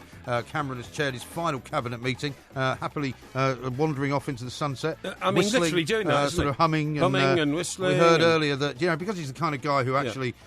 did expect to become Prime Minister. Yes. I'm sure he's probably not in any way anything up, but relaxed about it. He's quite looking forward to having all the pressure taken off him. When they all get together at sort of Oxford, Cambridge and all that, they're all getting, down the River Cam punting and all that kind of stuff, and then having a few glasses of sherry and all that kind of stuff. They often get out, the old fag packet, and they write out their career plan on the back. They do things like, investment banker, 30, multi-millionaire, 32 enter Parliament, 36 government minister, 40 PM. Michael Heseltine did it. Yeah. When Michael Heseltine... Although, of course, he never got there, did he? He made an aborted bid to topple Mrs Thatcher, and, sometimes the favourite doesn't win. He gets tripped up along the way, and John Major took over. But he actually, one of his colleagues, actually, spoke about him when he was going to be the potential leader and said, he wrote out his career path on the back of a fag packet at Oxford or Cambridge, whichever one he was at. There we are. Now, we've kept Tom Hall waiting a very long time, so I don't think we should be rude for much longer. He's a travel agent at Lonely Planet. Great. You've got some questions for him about the airline business, have you not? Indeed. Tom, a very good afternoon to you. Sorry to keep you waiting so long. That's quite all right. Hello there. Yeah, Hi, thank Tom. you very Thanks much. very much for joining us. Tom, I've been bashing the drum for years to say that, the cost of travelling around the world or even in this country should be related to the weight of the person that's being transported, i.e., if you're heavier and it takes an aircraft more fuel to get you off the ground, you should pay more. And then I learned this week at the Farnborough Air Show that a plane with seats wide enough to accommodate the larger girth of modern passengers is to be introduced. I do hope that those larger passengers will be charged more for flying than me. Crikey. I can tell you for free about it. Now, here's a question. If a larger passenger pays more, are they entitled to a larger seat than a thinner person? Yeah, that's the very point I'm making. If you want to book a supersized seat because you are a very big person and that's down to overweight and the fact they're all getting bigger. What makes you think that you would not be in one of these seats, I wouldn't by the way? I wouldn't be. I feel very comfortable in an airline seat. There's no problem. Yeah, no problem. Yeah, but I mean, if it was based on weight, yes. I mean, we know from Dr. Banner's letter to you how much you weigh. Yes. You would be in the upper category, wouldn't you? Well, I'm not sure. But the thing is, Tom, why shouldn't you pay more if it's taking more fuel to get you off the ground? Well, I mean, flying is for everybody, I would say. And given that flying's for everybody, I think it's reasonable that airlines start from a point of treating everybody the same. And then when it's not possible to do that, some additional measures are required. I mean, I think this is a very interesting question. If you have a look around the world, for example, in North America, where, the flying industry is probably its most developed, most airlines, if not all airlines, have a policy that if you can't comfortably fit in one seat, you have to buy a second one. Now, that's usually done pretty discreetly, but that is a policy that a lot of airlines have. However, so in one sense, there is already some sort of provision for this. In another sense, I think it opens up a real can of worms, because if you fly long haul from London to Australia, you are entitled to put a suitcase on that weighs 30 kilograms. Right. Now, I don't know how much you weigh, but 30 kilograms is a substantial portion of any person's weight. Oh, that's half a normal body weight, isn't it? Yeah. It's only about a third of yours, though, isn't it? No, I'm not going to answer that stupid question. Sorry, Tom, go on. So the question here is, should it not be, if you're basing this on weight, should it not be that there is a weight allowance, which is passengers' weight plus luggage weight? See, I've said that in the past. I think that makes more sense. However, if somebody who weighed more took a smaller bag, I think that person could legitimately turn around and say, well, I'm taking up less weight in the hold, I want a larger seat than Joe Bloggs. Yeah. And then you're going to have a very strange plane with seats of all different shapes and sizes, and that seems like an oddity to me. Isn't the problem as well, Tom, that in very, very rare cases do people pay the same amount for the seats that they're in anyway? I mean, part of the problem with the travel industry now is that depending on how long ago you booked your flight, depending on, which way you're going, where you got it, which online service you used. I mean, I don't think anyone's paying the same amount for their seat anyway. Well, I mean, I think there's something else in this. There's another question, which is, whether we're talking about, say, larger passengers, or whether we're talking about people who travel with small children, whether we're talking about people who travel with animals or something like that. I think, unfortunately, people seem to turn into quite nasty, intolerant people when you get on a plane. If you were sitting in a restaurant and there was someone next to you, and they were different to you or whatever, I don't think anybody would be focusing on that. But we spend a lot of energy and time talking about overweight passengers and people with children disturbing flights and things like that. An airline, an aeroplane is actually it's a public space. Okay, there's a fee to get into it, but it's a public space. And in public life, there are people who are larger than others, and there are people who have noisier kids, and there are people who smell and things like that. Why can't we all just be a bit nicer about it? Have you not been out much lately, Tom? I mean, generally speaking, I think tolerance is at a very low ebb in this country at the moment. Well, it's a very low ebb on airplanes. I'm an idealist, I don't know. Maybe I'm an idealist. But certainly a large proportion of people who are getting on a plane are going on holiday to do something nice. And, I would think that there should be maybe a little bit more goodwill. Now, that said, if you are sandwiched between two people who don't comfortably fit into their seat and you're in the middle, that's not a very nice experience for you. But I'd actually say the airline has got a duty of care to look after you and to realise that your experience is a little bit suboptimal and do something about that. Yeah, but Tom, they don't penalise the people next to you. They don't try hard enough. I mean, you've just said that, if a person turns up of a certain size, then they're told they've got to buy 2 seats, right? Now, first of all, that's just an observation you're making by eye. That's not somebody who's trained in body shape, something like that. It's a girl behind a counter. And secondly, I don't know of any... A woman even. Sorry? A woman even. Counter. I can't remember an aircraft I ever got on where if you pulled the armrest up in the middle, you had access to the seat next to it. There is usually a ridge of metal between the 2 seats. So that's going to be a very uncomfortable proposition, isn't it? Well, it could be, but then what's the alternative to it? I mean, I would say that actually the measure of whether someone can comfortably fit in a seat should probably be, as you see on some airlines, can you buckle your seatbelt? That would be one thing. Yeah. And then are you when you've got the armrest down? Do you comfortably fit into that seat? Now, unfortunately, someone has to be the judge of that, and that's an awkward situation, and that's a difficult one for all involved. Sure. And nobody would like to be in that position.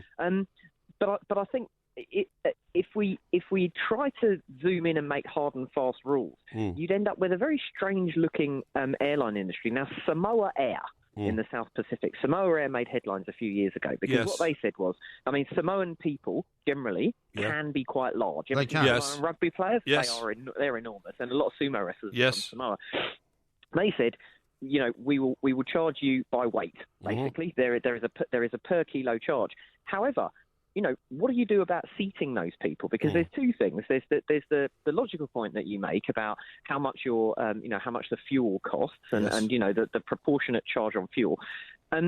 If you did that, you couldn't charge for an airline seat in any other way. So all of this notion of early booking, making flying cheaper, not taking as much baggage as we see on no-frills airlines, would kind of erode the way in which the airline industry's gone over the last 20 years. So I can see why they're reluctant to do that.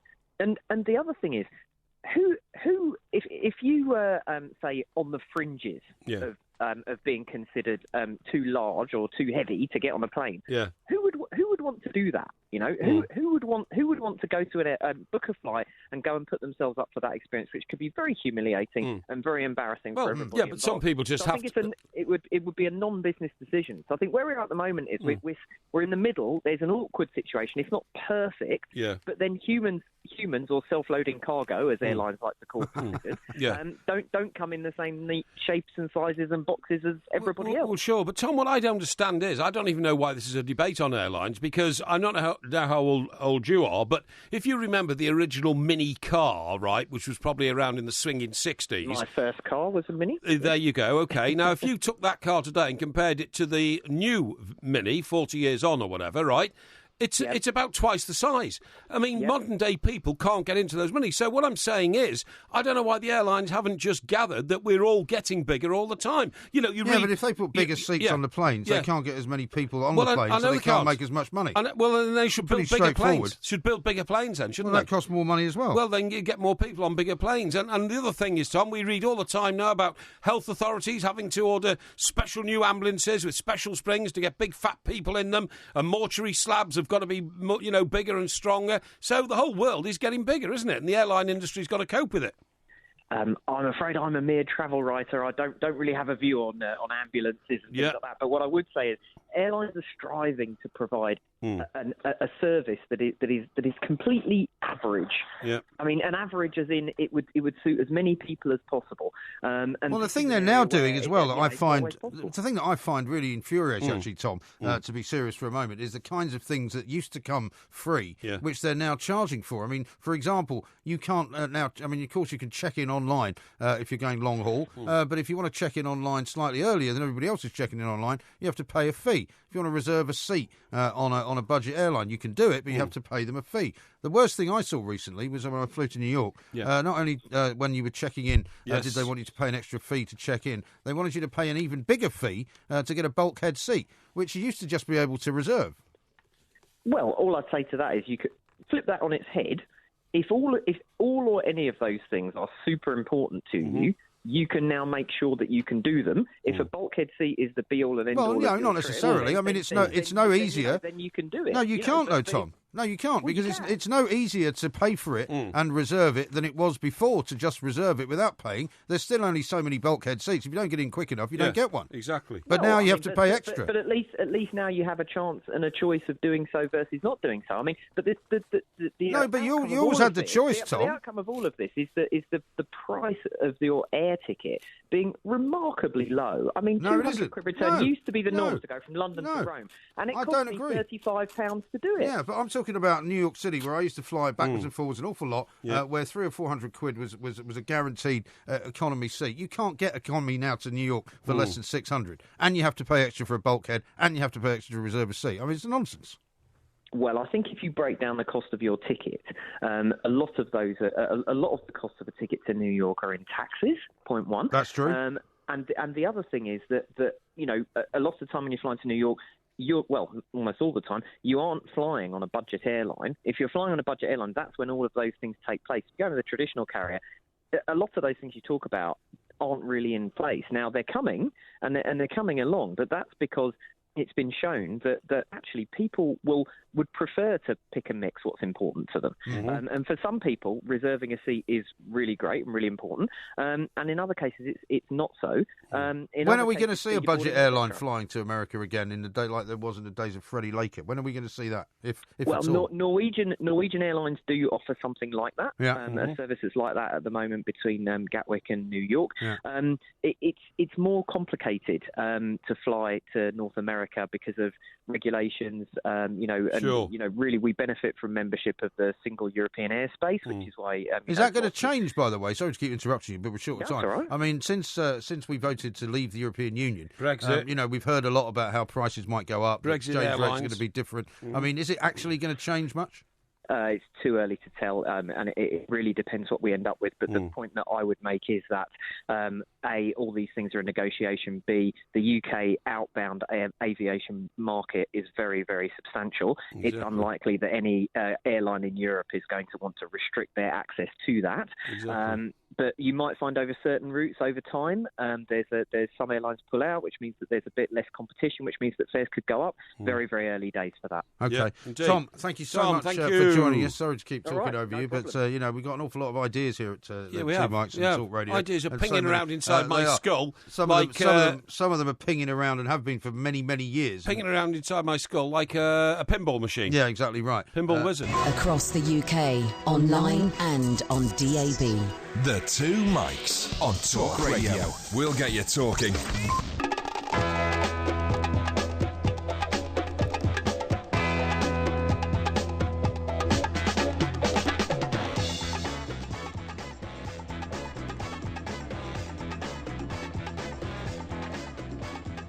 This is Talk Radio. We are the Two Mics, and we should have done this a little while ago, but it is that time of the week, Mr. Parry, when it's going to be your ability to help other people that is very much coming to the fore. So forget that you're a narcissist for a moment. As you can. Now, try and be as helpful as you can, and try and be as quick as you can so we can get through more. Okay. Paul has tweeted this one in. I get really nervous when flying. How should I overcome this? Which is very relevant, given what we've just been talking about. Well, I mean, the perfect way to avoid nerves when you're flying is to get into the old lounge before you get on the plane. The lounge. Now, if you're flying business, of course, that's very easy. If you're not flying business, there's loads of good bars at most airports these days, and, it's not restrictive. The price of booze. You can't recommend people get carried away, though, can you? Well, I'm not. You mean a steadying sort of drink? I mean bladderation in moderation. That's that's the key word on this show.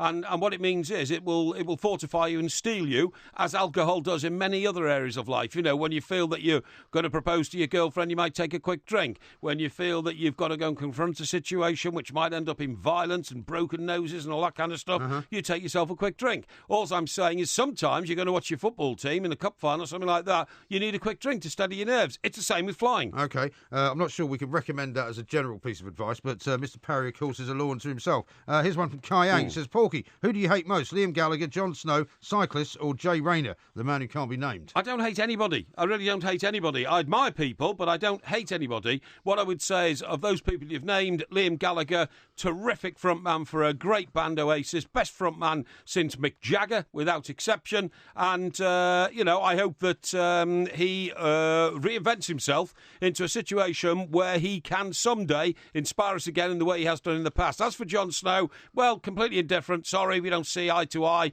We're both in the same profession, broadcasting. And the other guy, Jay Rayner, well, everyone knows the history of us and Jay Rayner. Yeah. He was just a bit of a plonker. Bit of a drip. Ah, okay. Martin says this on Twitter. I got power hungry at work and applied for a job I'm far too incompetent for. How do I save face in pulling out of it? I think that's a bit of a newsy question. That. Yeah, well, I mean, the point is you shouldn't apply for a job that you can't do.